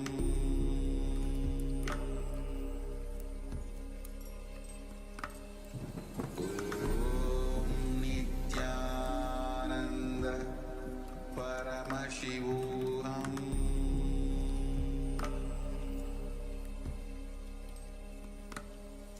Om Nithyananda Paramashivoham Om Nithyananda Paramashivoham Om Nithyananda Paramashivoham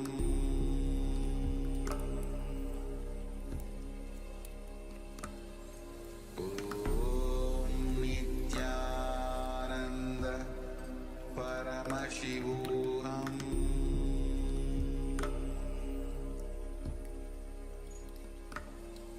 Om Nithyananda Paramashivoham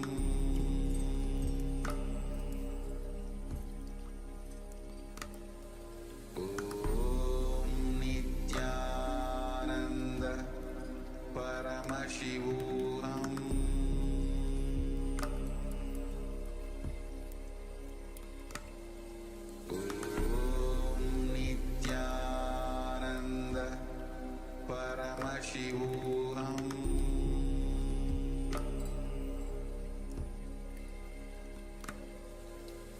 Om Nithyananda Paramashivoham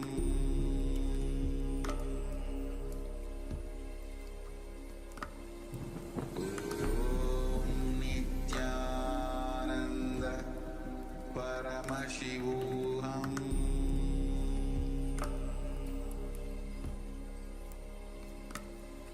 Om Nithyananda Paramashivoham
Paramashivoham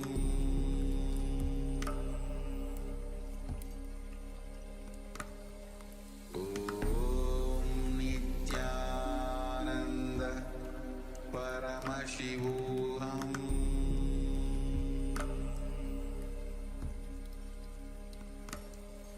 Om Nithyananda Paramashivoham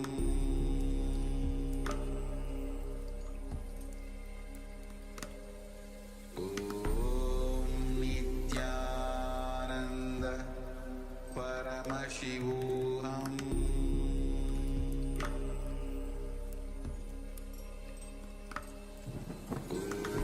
Om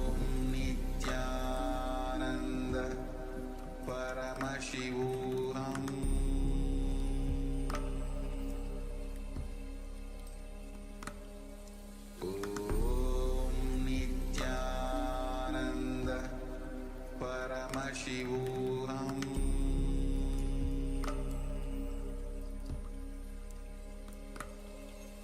Om Nithyananda Paramashivoham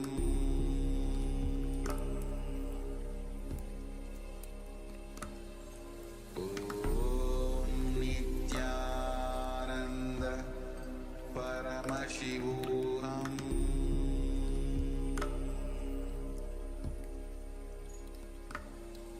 Om Nithyananda Paramashivoham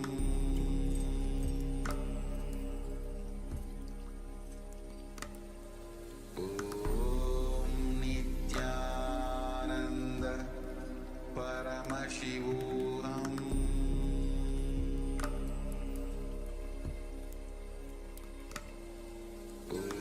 Om Nithyananda Paramashivoham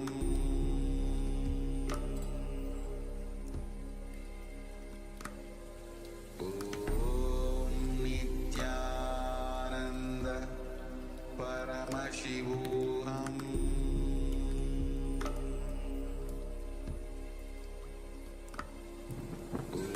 Om Nithyananda Paramashivoham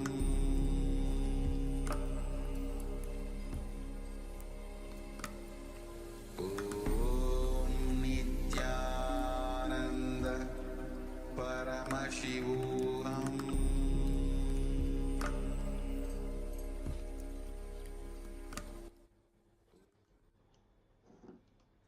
Yes. Let us slowly relax from the manifestation.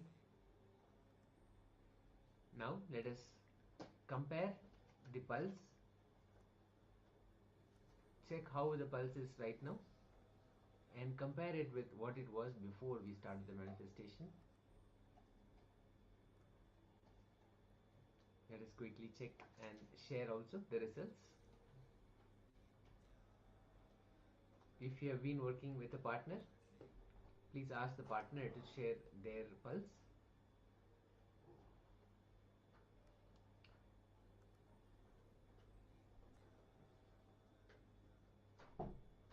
Rajendra Babu Ayya, Nithyananda, just wanted to make sure that you are participating Ayya and you are checking the pulse rate.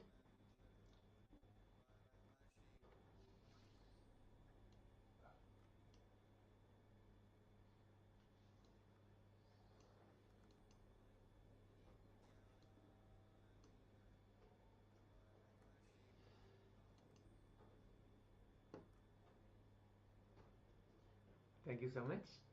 Yes, thank you for sharing Ayya. Now let us enter the next segment. And the next segment is going to be on the kriya, and the kriya is on hypertension. And hypertension is one of the common illness or the disease that has that is actually across the world. People are suffering from a lot of hypertension, and hypertension itself is a way that you disbalance yourself emotionally, mentally, and physically. So this kriya is going to bring you the holistic approach to health, which will allow you to take responsibility for your well-being and consciously participating in your own healing process. And this involves being aware of your eating habits throughout, even the lifestyle choices that you contribute to the hypertension. Okay, so now please come to the space of listening, and because it is a kriya, you need some space because it will be combination of asanas, kumbhakas, and pranayamas. So make sure that you have enough space for yourself. If you need a proper ventilation, find a place for that. If you need some space where actually you can perform the asanas, that will be great. So, so now let's enter into this kriya as guided by Swamiji himself.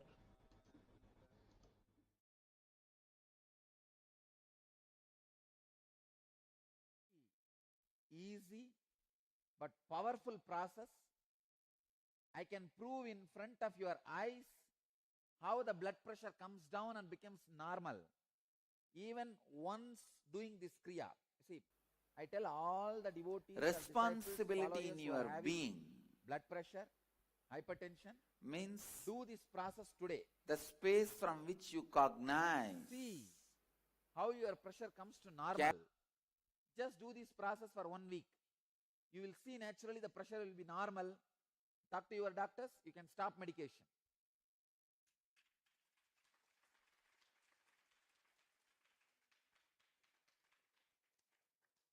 Before stopping the medication, better have one sitting with doctor, talk to the doctor. But I can tell you, within a week, your hypertension will become normal. Very simple kriya. The whole kriya will take maybe maximum 10 minutes, not more than that, just 10 minutes. But I give you the 100% guarantee, hypertension will become normal. It may be any level.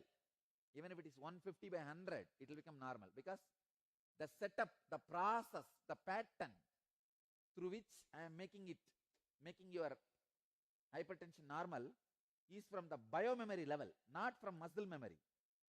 From biomemory, from the depth of your being.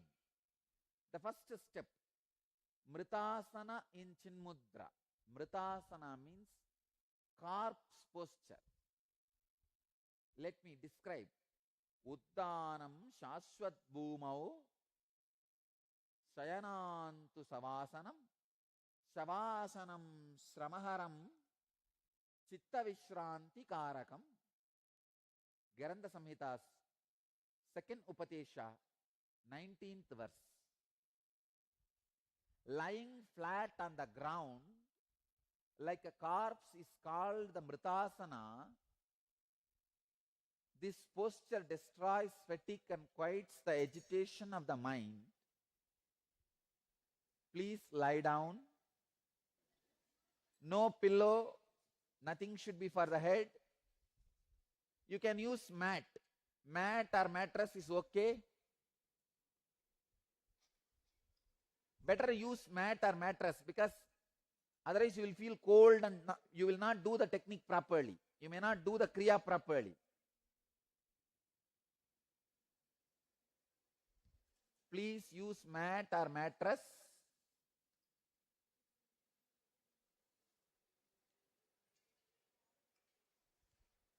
If you feel cold, you may not do the technique. That's why I am saying mat or mattress. Okay.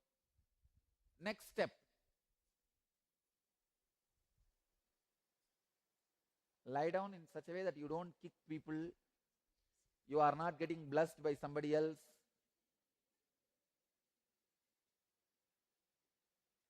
Second step. Please understand. In Mridasana Chinmudra.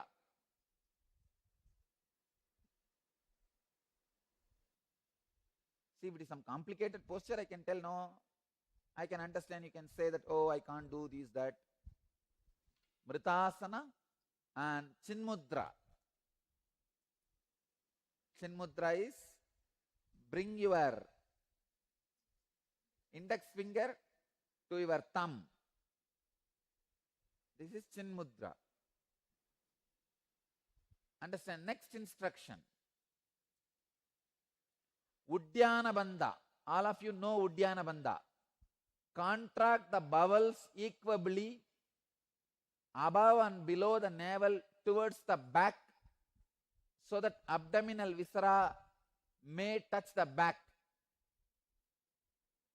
Hold like that in Udyana Bandha as long as you can. When you can't hold anymore, relax.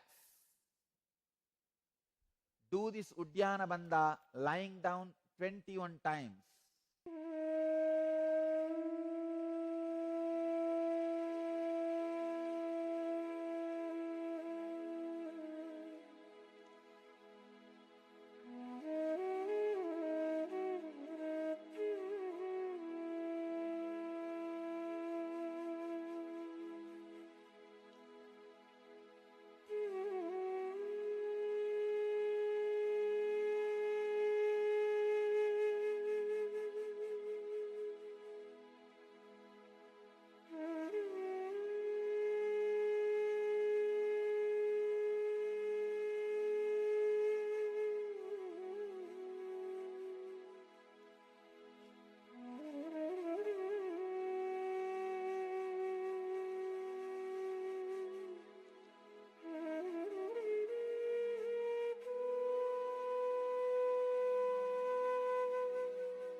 Do it 21 times.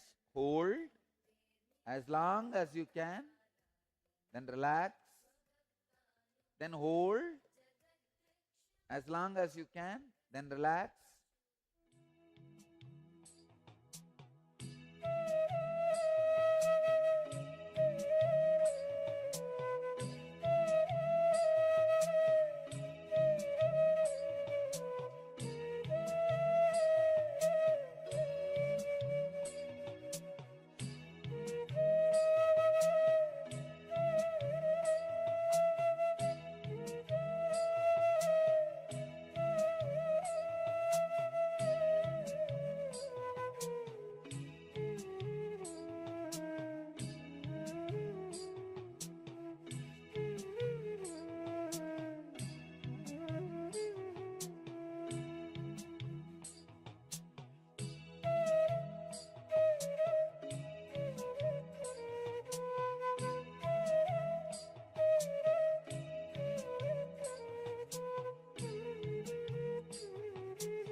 Jalantarabandha.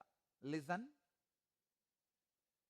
Contracting the throat, place the chin on the chest.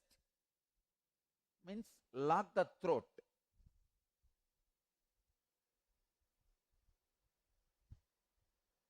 Just put your chin on the chest and lock the throat internally. Hold as long as you can. And exhale slowly when you feel you can't hold anymore. Do this again 21 times.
Next step,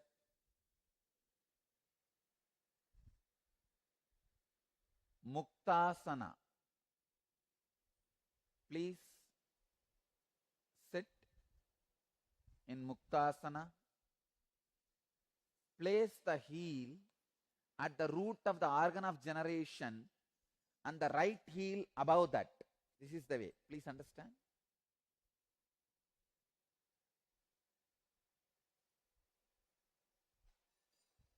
This is called Muktasana. Sit in the Muktasana. Payumule Vamagulpam Dakshagulpam Tatopari Samakaya Shirogrivam Muktasanam tu Siddhitam. This is Muktasana. Next step.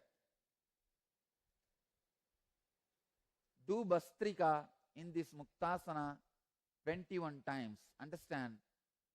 Bastrika is the powerful balancer of hypertension.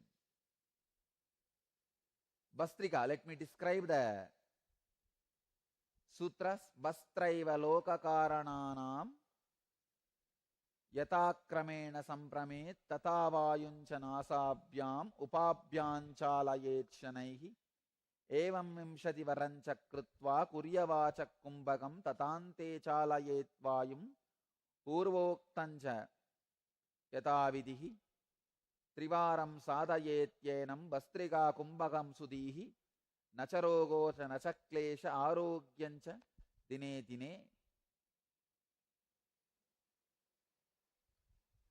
Let me describe the technique. As the bellows of the ironsmith constantly dilate and contract, similarly, let him slowly draw in the air by both nostrils and expand the stomach. Then throw it out quickly.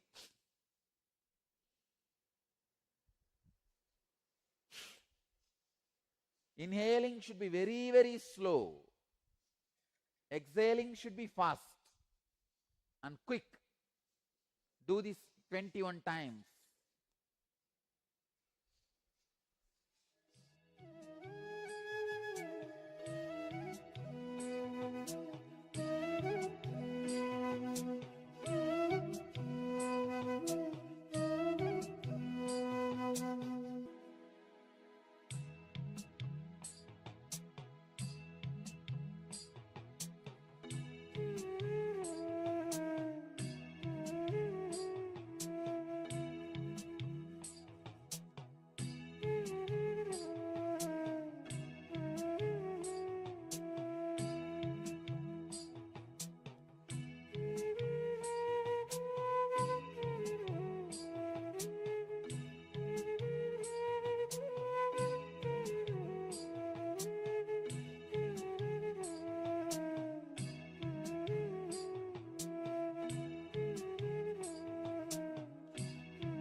come back to Brahmari Pranayama. Ardharatre kate yogi jantunam shabdavarjida varjide karanao pitaya astabhyam guryat puraka kumbhakam shrunuyat dakshine kame nata mantartakam nata mantargatam shupam pratamam jinjiminatam cha Vamshinatham tataparam Megacharjara Brahmari Kantakamsyam tataparam Turiberi Mridangadi Ninadanaka Dundubihi. Translation says, at the past midnight in a place where there are no sounds of any animal, etc., to be heard, let the yogi practice Puraka and Kumbhaka, closing ears by the hands. He will hear then various internal sounds in his right ear. The first sound will be like that of crickets, then that of a lute, then that of a thunder, then that of a drum. These are some of the descriptions. Let me give you the exact technique. Put your thumbs in the ears and hum intensely, as deeply as possible, as loudly as possible, as intensely as possible. Start.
You can now relax.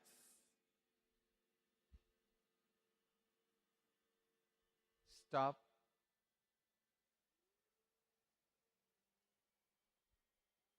Relax. Do this Kriya every day.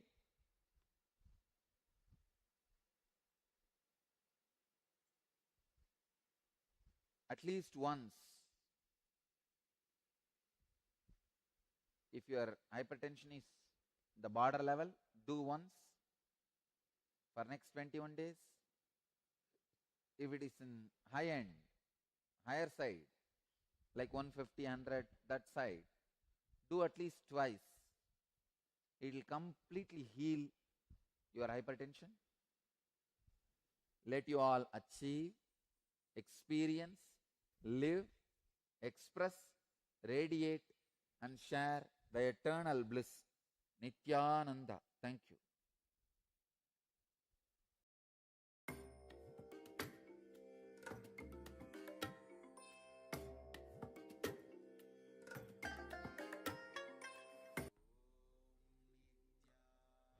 Yes, Nithyananda, all of you. So we just witnessed a kriya on hypertension, and a few questions were also there about the Uddiyana Bandha and Bhasrika. So Bhasrika is a rapid exhalation. Sorry, we missed to mention at exactly that moment of time.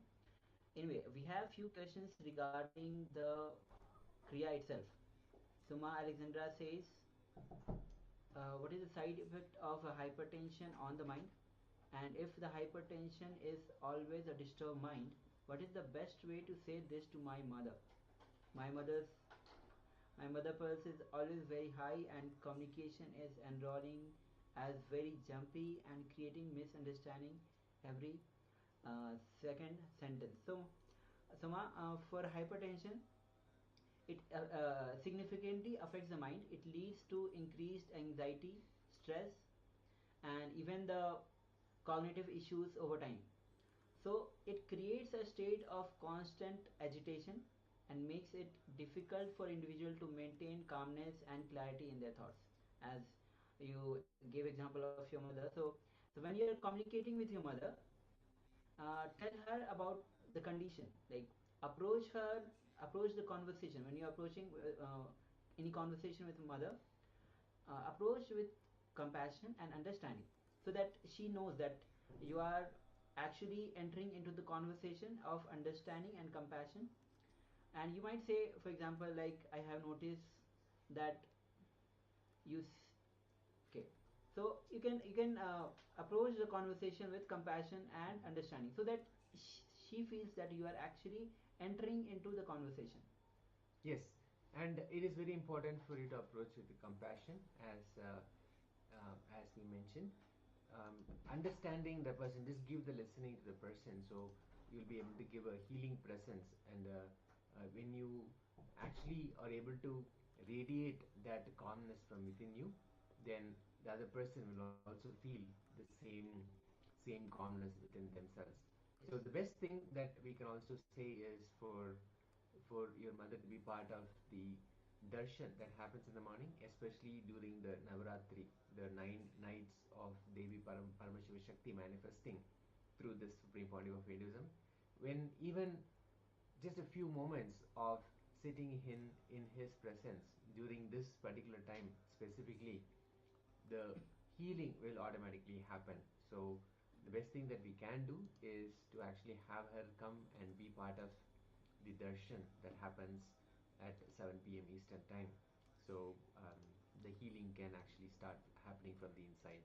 Yes, and as the during the darshan Nayan Diksha, when Nayan Diksha happens means when his eyes falls on you, then his mirror neurons, the activity of his mirror neurons get mirrored to your mirror neurons.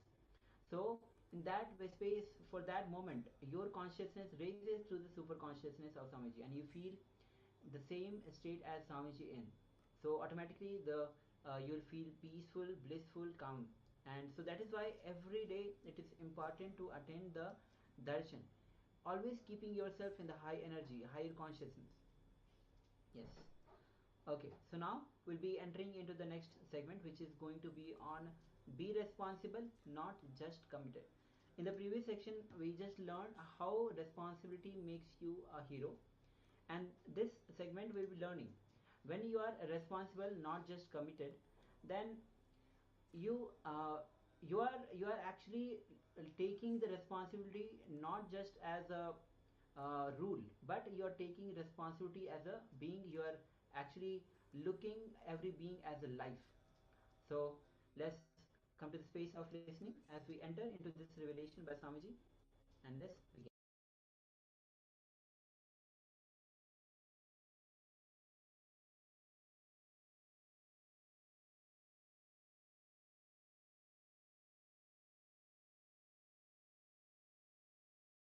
Listen. I am defining these two words. Responsibility is not commitment. Commitment is not responsibility.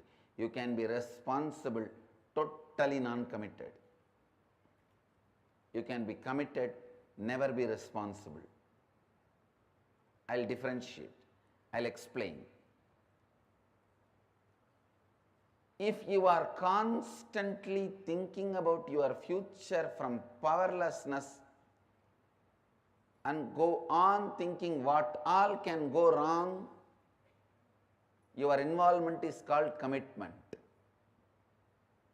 If you are constantly looking at your future from the space of completion and go on looking at what all can go right, your involvement is called responsibility. Listen, I am the symbol of total responsibility and complete non-commitment. I am totally responsible, but completely non-committal.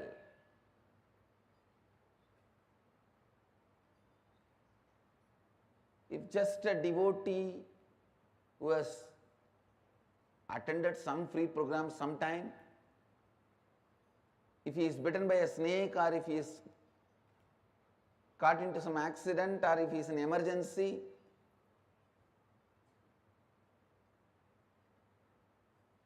one phone call, I'll personally attend and talk to my secretaries or whoever and see to it that constantly is attended and I get the response back, whether healing or whatever. I can help. You will see that responsibilism. Same way,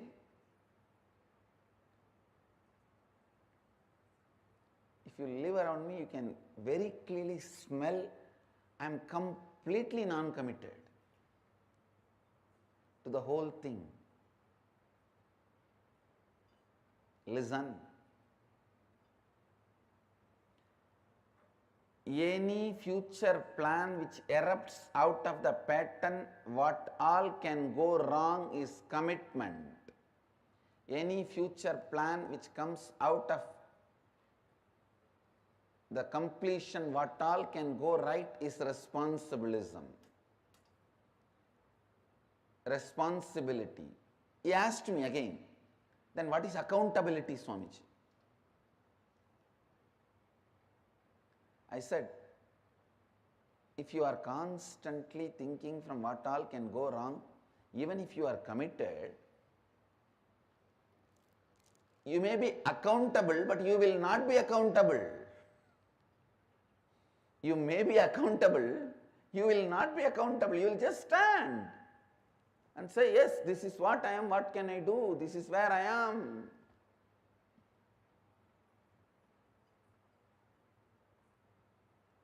So understand, this subject is very, very, very confusing and people feel no. At least in responsibilism, I don't want this to be separated. Because in the name of responsibility, you get a little consolation to worry, space to worry. You are so addicted to worrying I took away all your possibility for worry. If you are integrated, no worry. If you are authentic, no worry. But if you are responsible, you can continue to worry. In the name of responsibility. Now I am purifying the concept of responsibility. Listen.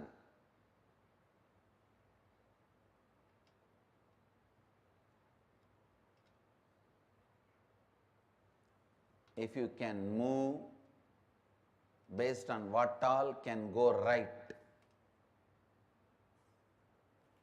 I am not saying don't look at what all can go wrong. You may not need to look at what all can go wrong if you look at what all can go right intensely. Looking at what all can go right,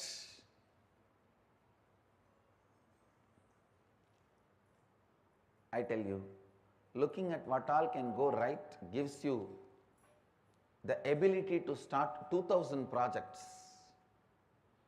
Even if you win in 20, you will be in the space of unimaginable expansion.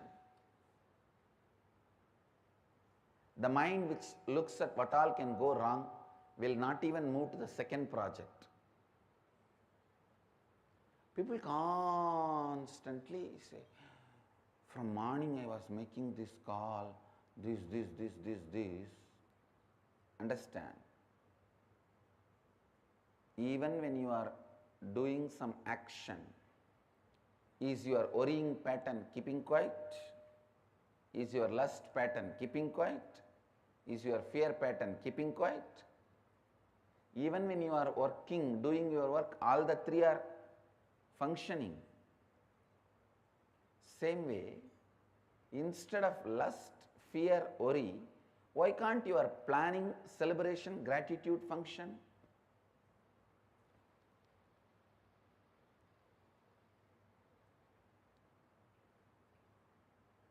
It is just simple training. Whether you function from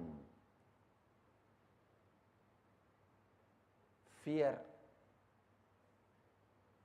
lust, worry, or function from planning,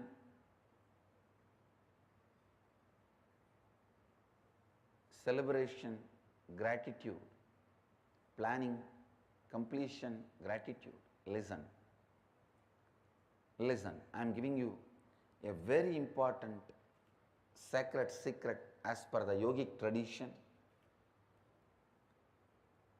The moment you are born, you reside only in Anandagandha. Anandagandha is the space from which your soul, your consciousness operates in your body. While you are doing all your regular lifestyle routine, either you choose to allow your lust, fear, worry as an involuntary, habitual function, or you can voluntarily build planning, completion, gratitude. Either you can allow involuntarily lust, fear, worry, or planning, completion, gratitude. It is just consciously building. But don't tell me the worst lie. I was busy in this, so I could not do that. You have multiple possibility and multi-dimensional. You are multi-dimensional by nature. While you are working, if you are not planning in a multi-dimensional way, you are worrying or caught in the lust and fear. Be guaranteed about it. This truth needs to really get into your system.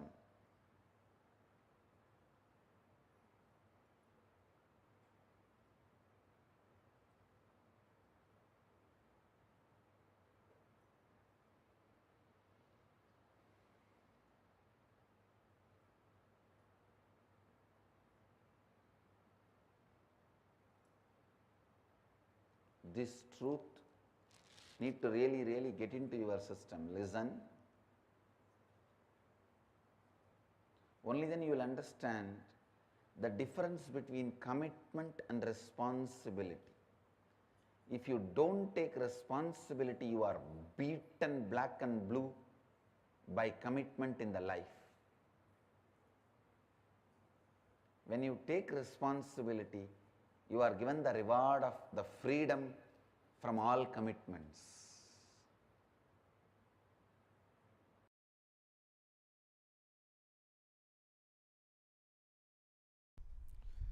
Cosmos works neither on communism nor on capitalism. It works on responsibilism. What is the responsibility you take in life? What is the context you set for yourself in the life? Based on that, he manifests. That's all. He manifests based on that. So the whole Sadashivatva is manifesting for the people who decided to do his work as not just first priority, only priority. See, first priority is different, only priority is different. Because they decided it as only priority, the manifestation becomes totally different, altogether in a different scale. Understand, my initiations are same, I am same for everyone. It is based on their context they receive and they manifest.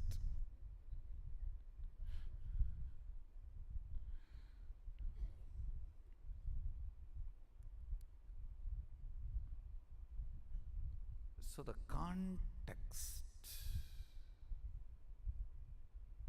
sets the consciousness to a different frequency. So what you are, surely I am available for you as much as you can receive.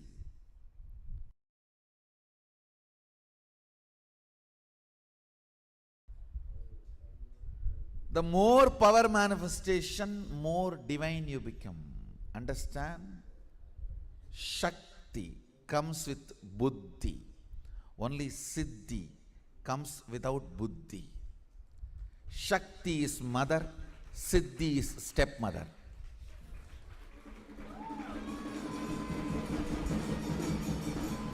That is why in Tamil, for stepmother and siddhi, both same word. Siddhi is chitti. Shakti is mother. Understand?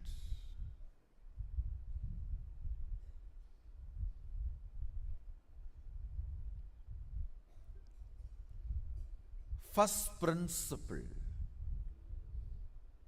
about manifesting powers, it will not strengthen your ego, it will only take you beyond ego. First. Second, manifesting powers means manifesting qualities, state and space of Sadashiva also. Understand? When you manifest powers, naturally the state of Sadashiva and space of Sadashiva starts manifesting in you. I have always seen people who manifest powers have a very high level of integrity and unclutching, because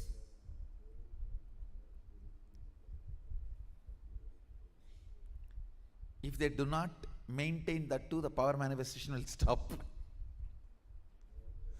Understand?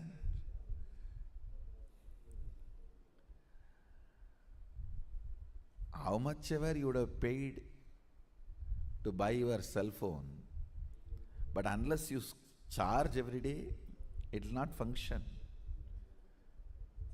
How much ever you may manifest powers, unless the integrity of your life is maintained, it will not manifest.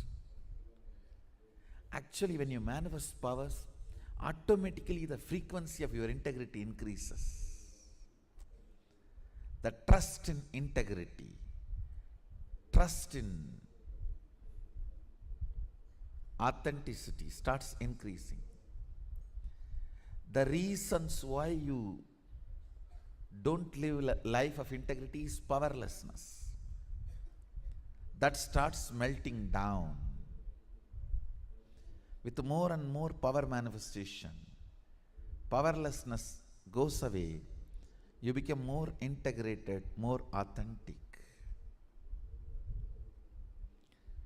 The second principle of power manifestation, listen carefully.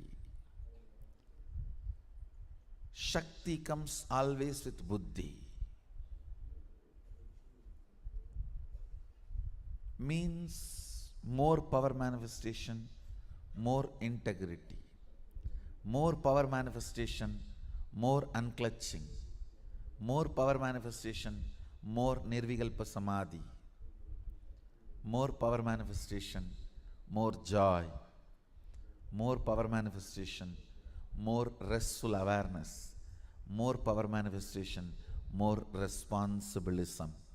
More power manifestation, more enriching. More power manifestation, more bliss. What is power manifestation? Deciding. Listen.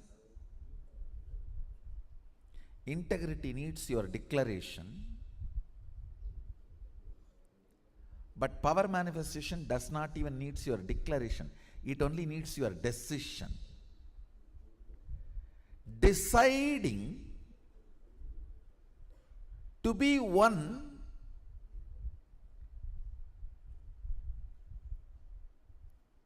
with the original source, Sadashiva, which is you, even when you don't understand.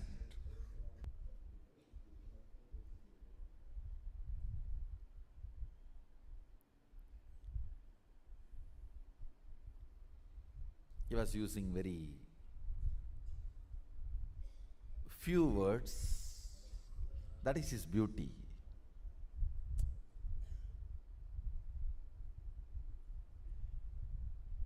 Just with few words, he will make that click happen. You know. First he was trying to tell that everything is one.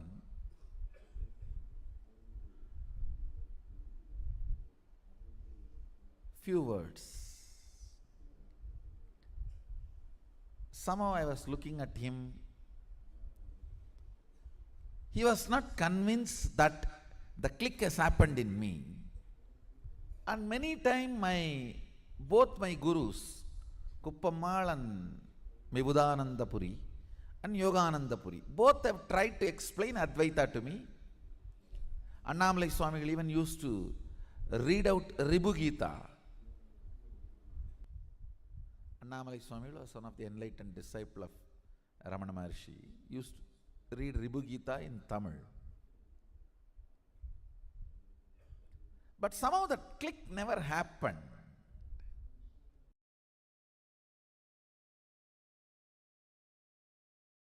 First awakening you need to have. No cunning strategies. No cunning strategies are going to work. Shortest distance between 2 points is straight line. Shortest distance between 2 points is a straight line. Understand? Most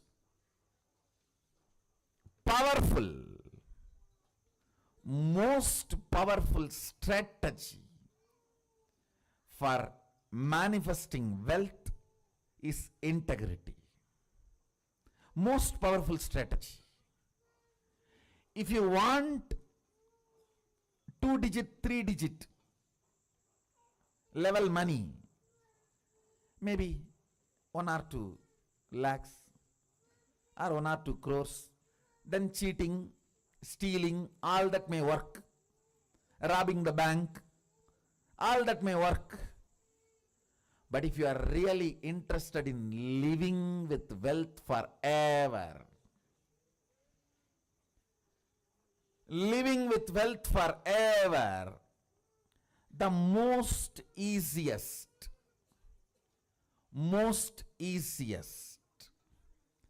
and the right strategy is integrity. Decide with responsibility. You will start contributing to the humanity.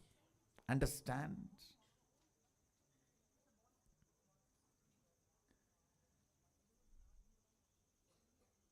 Manifesting your cognition is life. Understand? Whatever cognitions, conclusions you have about life in your life, you will go on be manifesting that every day. If you have the conclusion you are going to fall sick day by day, the more and more you breathe every day, every night, finally you will manifest that. It is your conclusions you manifest. If you have the conclusion, the cunning methods, cheating brings wealth, you will only be manifesting that, or waiting to some cunning methodology to click so you can manifest wealth. No.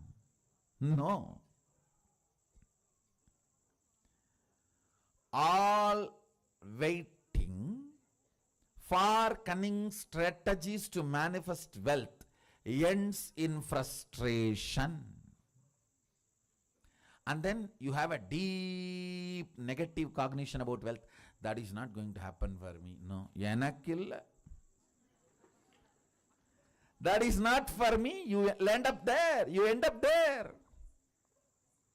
In utter frustration. Then even if Sadashiva comes and gives the poetry, hey, go. You will be afraid. No. Who knows whether I am going to get the praise?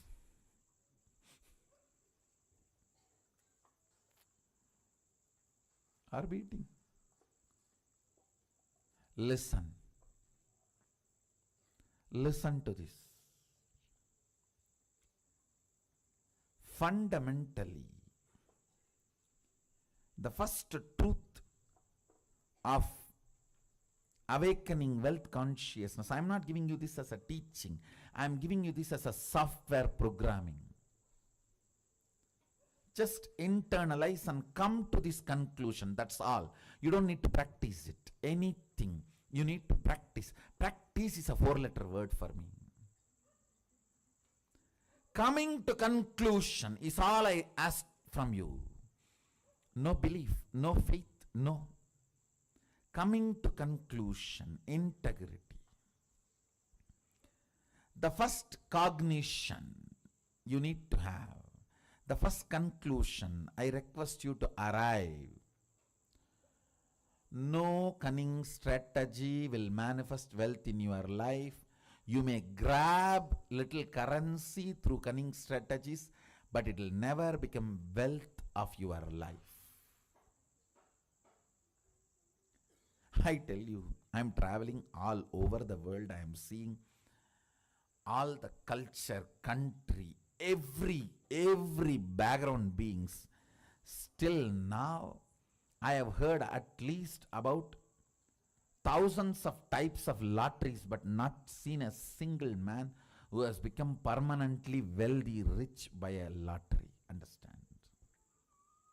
I have not seen a single man who really became wealthy, stayed with his wealth through a lottery. No. That's the most funny thing. Then what is happening to all the big lotteries?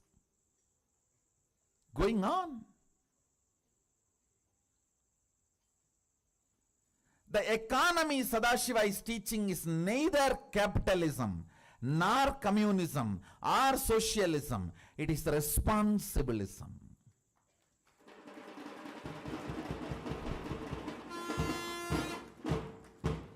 The responsibility you take, that decides the kind of the wealth going to be around you. That's it. That's it. The first understanding, conclusion you need to arrive. Integrity is the best strategy for manifesting wealth.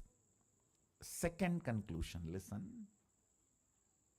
Second conclusion you need to arrive. Whatever I am talking is not teaching.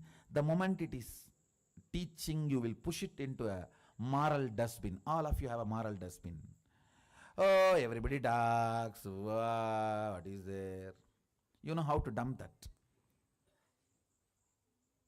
For ages, that moral dustbin is what keeps you as you want without transformation. You start, my mother all the times tells me to do yoga in the morning, but she doesn't do. Now from that moral dustbin starts growing in you. Anything you call it as teaching, you dump it in the dustbin and never do it. I am not giving you any moral teachings. Be very clear, don't push me into moral dustbin, no. I am talking to you. If you come to all these conclusions, you will live wealthy forever. And if you are not able to come to this conclusion, I'll support you, help you by awakening your Kundalini Shakti to see these conclusions as reality. That's all.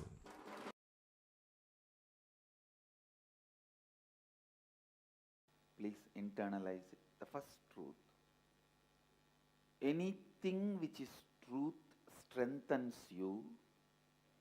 Anything which is overlapped on the truth, believed, whether it creates greed in you or fear in you, weakens you even while you are believing. Not only after you are disillusioned, even while you are believing, it weakens you. Please listen.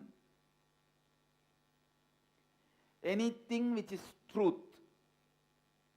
goes on strengthening you. Even while you are working with it, while you are practicing it.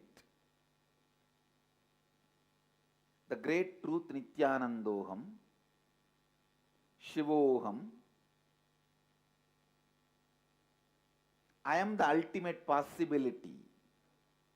When you work with this truth, understand, when I say I am the ultimate possibility, I mean you are the ultimate possibility. When you are working with the truth, even while you are working, it strengthens you day by day. But anything which is believed, which is not truth, which creates greed or fear in you, weakens you continuously. Even while you are believing it, not only after the disillusionment. After disillusionment, you will completely feel powerless. You will feel deprived, cheated. You lost, you wasted.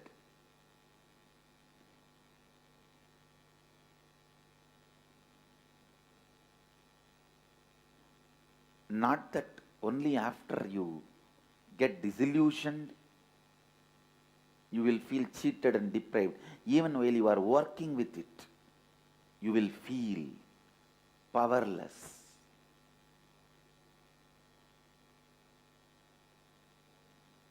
Shivoham,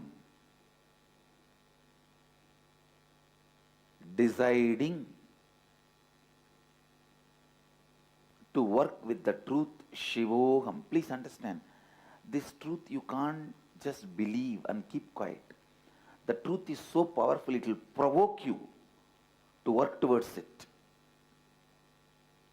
It will provoke you to work towards it.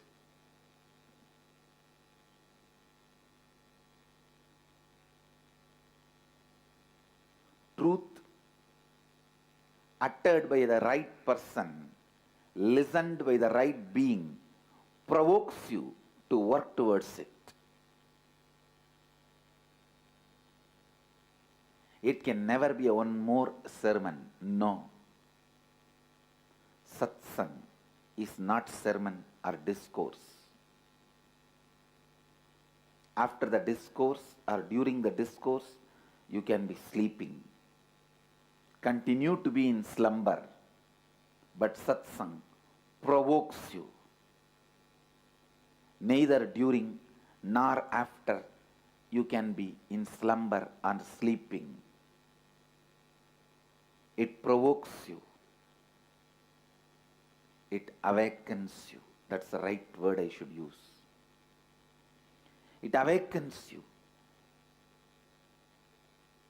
While you are working with the truth Shivoham, even while you are working, you have to take the responsibility for it. Don't expect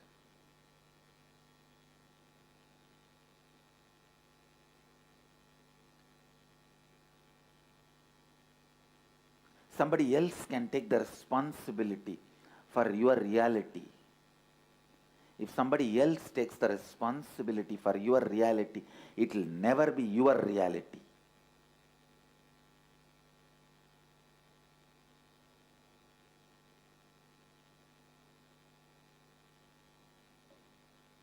Yes, Guru can take the responsibility to make you responsible, not for anything else.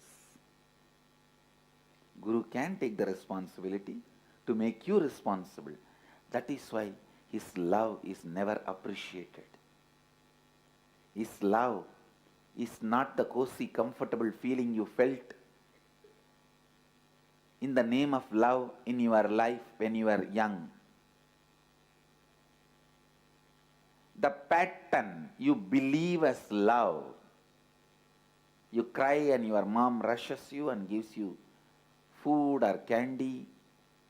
Your dad rushes to you and gives you some sweet and toys, whatnot. Your aunt brings you clothes. Your uncle brings you gift. What you believed as a love, the pattern of action reactions which you believed as love, you will not experience from Master, from an enlightened being. The love he radiates makes you like him. That is why you constantly feel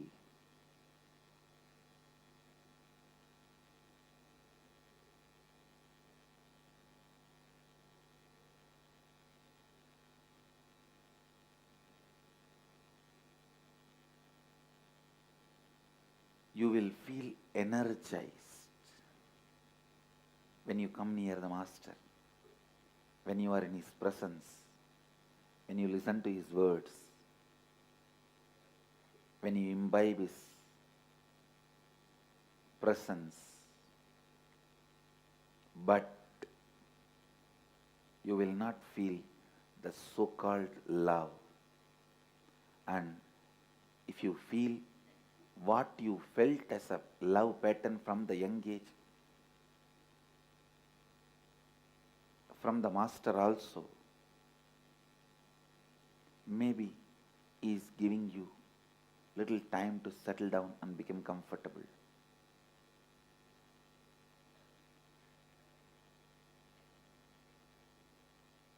I do play the role of a father, mother, aunt, uncle for few days till the transition happens for you.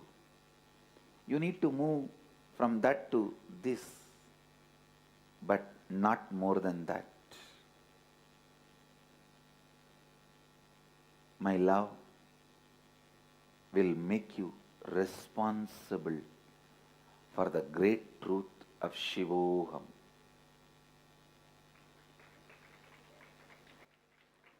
For the great truth of your reality. Understand,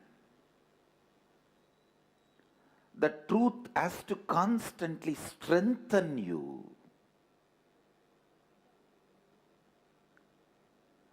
Truth has to constantly strengthen you. Anything which weakens you day by day is a belief. Anything which strengthens you day by day is a reality.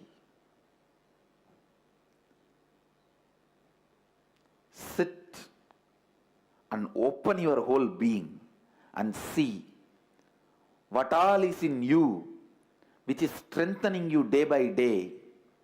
Support them. Stand by them. What all is in you which weakens you day by day, complete with them and drop them.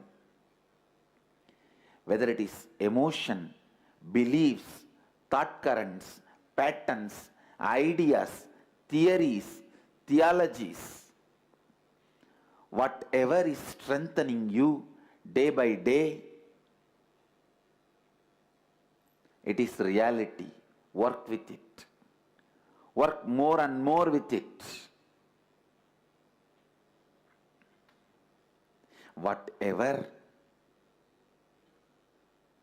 is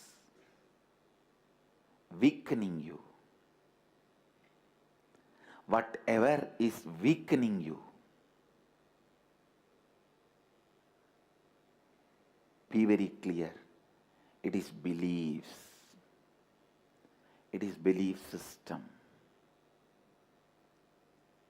Beliefs weaken you while you are with it, after it leaves you. Both. Even after disillusionment, you will repent for wasting your time in those stupid beliefs. The first truth I want you to internalize today. Anything which strengthens you is reality. Cherish it. Meditate on it. Encourage it. Contemplate on it. Awaken it in you more and more and more. Take responsibility for it more and more and more.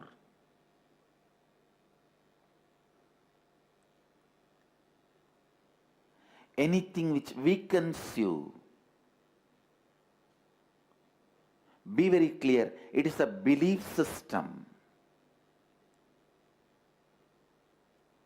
Belief system either will create fear or greed, because that is the only way it can create the false excitement in you.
Nithyananda. Welcome back. Now, let us move ahead with this powerful realizations. Let us move ahead to an internalization exercise. And the subject is to be responsible and not committed. Any future plan which erupts out of the pattern, what all can go wrong is commitment. Swamiji beautifully shared this. And any future plan which comes out of the completion space, what all can go right is responsibilism. So let us start this exercise. Reflect on this powerful cognition that anything done, any future plan done from the cognition, what all can go right. Reflect on this powerful cognition and pen down where in your life you functioned out of commitment and complete with all those incidences. Decide to feel responsible and function out of completion going forward. So, to give an example, when you really want something to happen, for example, if somebody's life is in danger, you will not think while you're trying different medicines or different approaches, you will not think what all can go wrong. Yes, you will be thinking that, okay, the certain medicine can have a side effect, but you will be driven with what and all can go right because you're fully clear and complete with the idea that I have to save this life. But for other things where you are undergoing some incompletion, some limiting cognition, you might think, oh, what if I do this? What if this fails? How will I ensure this will be successful? The whole mindset will be different. So now let us reflect, internalize, and let us do this exercise.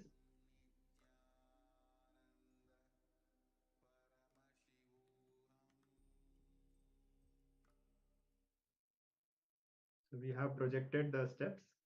Please refer to them and let's continue this exercise.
Yes.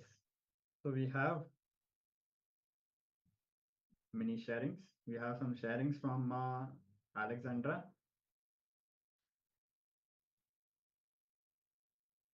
So my Alexandra has shared some notes and more like a thinking out loud, we can say. And Suma, do you mind if we share it with all the participants? Thank you, ma. So my Alexandra is sharing, I guess the commitment is cancelable, but the feeling out of feeling responsible is like extension of someone. Commitment is weaker than completion. It's like a difference between profession and vocation and talent. Thank you, ma, for sharing your clicks with all the participants and all of us. So as Ma Alexandra is sharing, Swamiji has told us the more we put life, so we can put in any work which we do, we can put our time, we can put our energy, and we can put our life. Only when we put our whole being, our life into it, that is when extraordinary things manifest. We get the maximum results. If we just put our time, we just are behaving like a mundane with a worker mentality.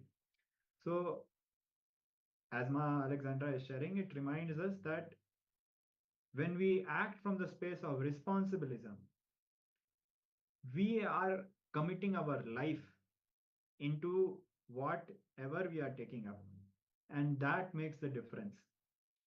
So, thank you very much, Ma. Thank you for sharing. And now let us move ahead with a round of power manifestation.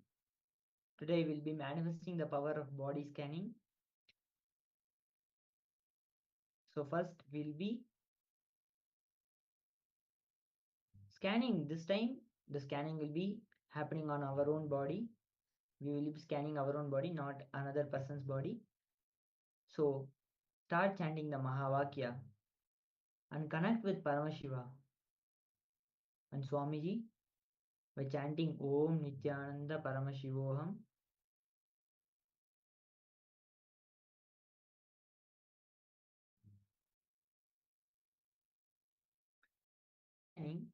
Is nothing but the finding out what illness, what suffering, or what disease is there in our body. So when we chant Mahavakya and connect with Swamiji and request Swamiji during the power manifestation, what is the suffering that I'm going through?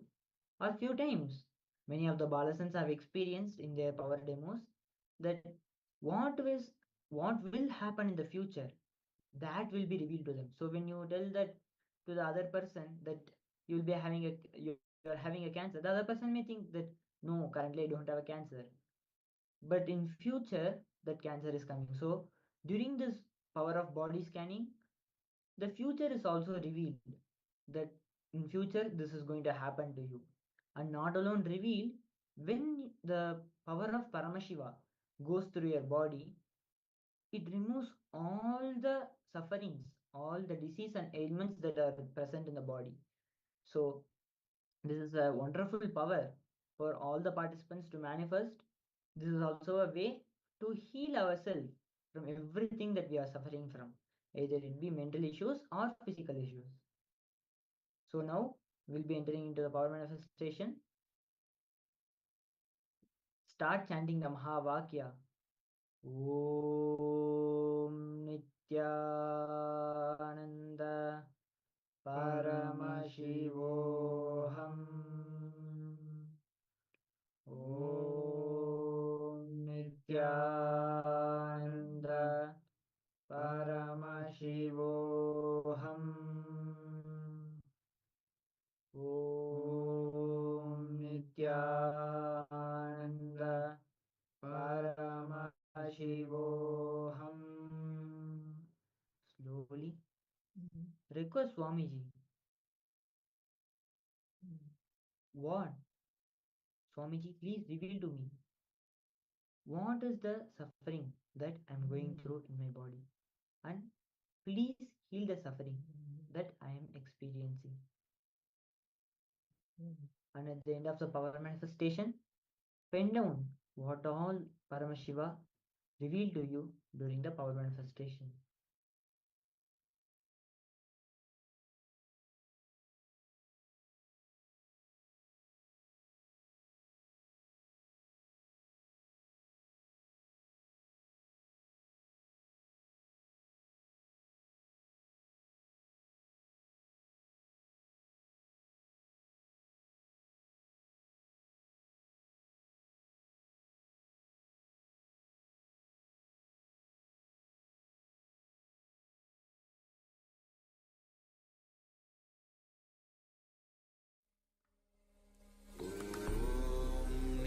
Nityanand परमशिवोऽहम्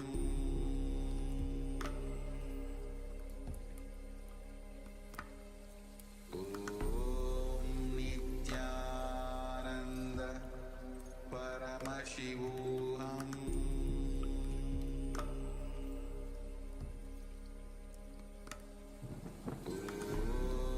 नित्यानन्द परमशिवोऽहम्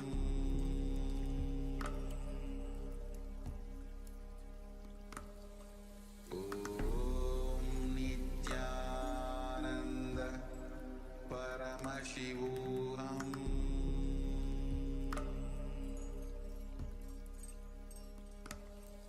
ॐ नित्यानन्द परमशिवोऽहम्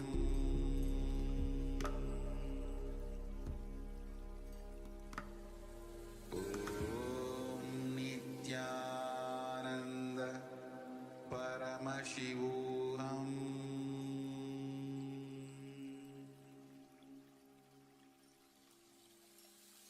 I bless you all. Let you all open all your three eyes.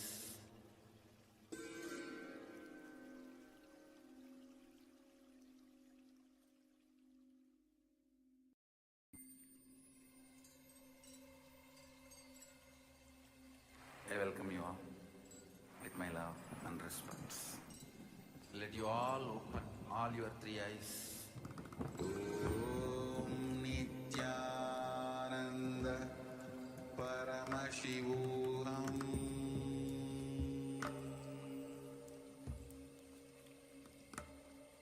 Om Nithyananda Paramashivoham.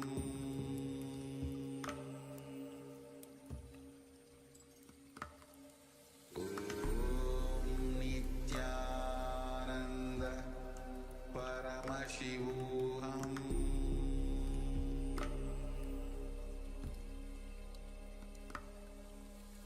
Om Nithyananda Paramashivoham.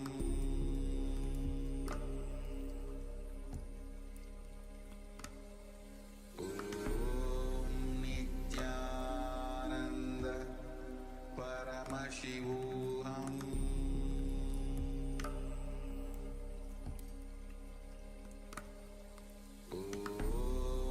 Nithyananda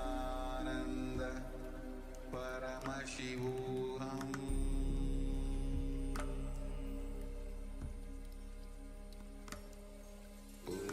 Om Nithyananda Paramashivoham.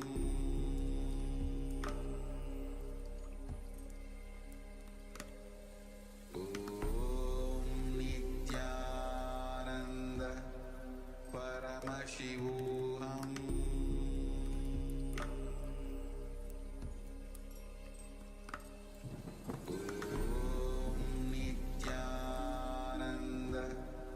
Paramashivoham.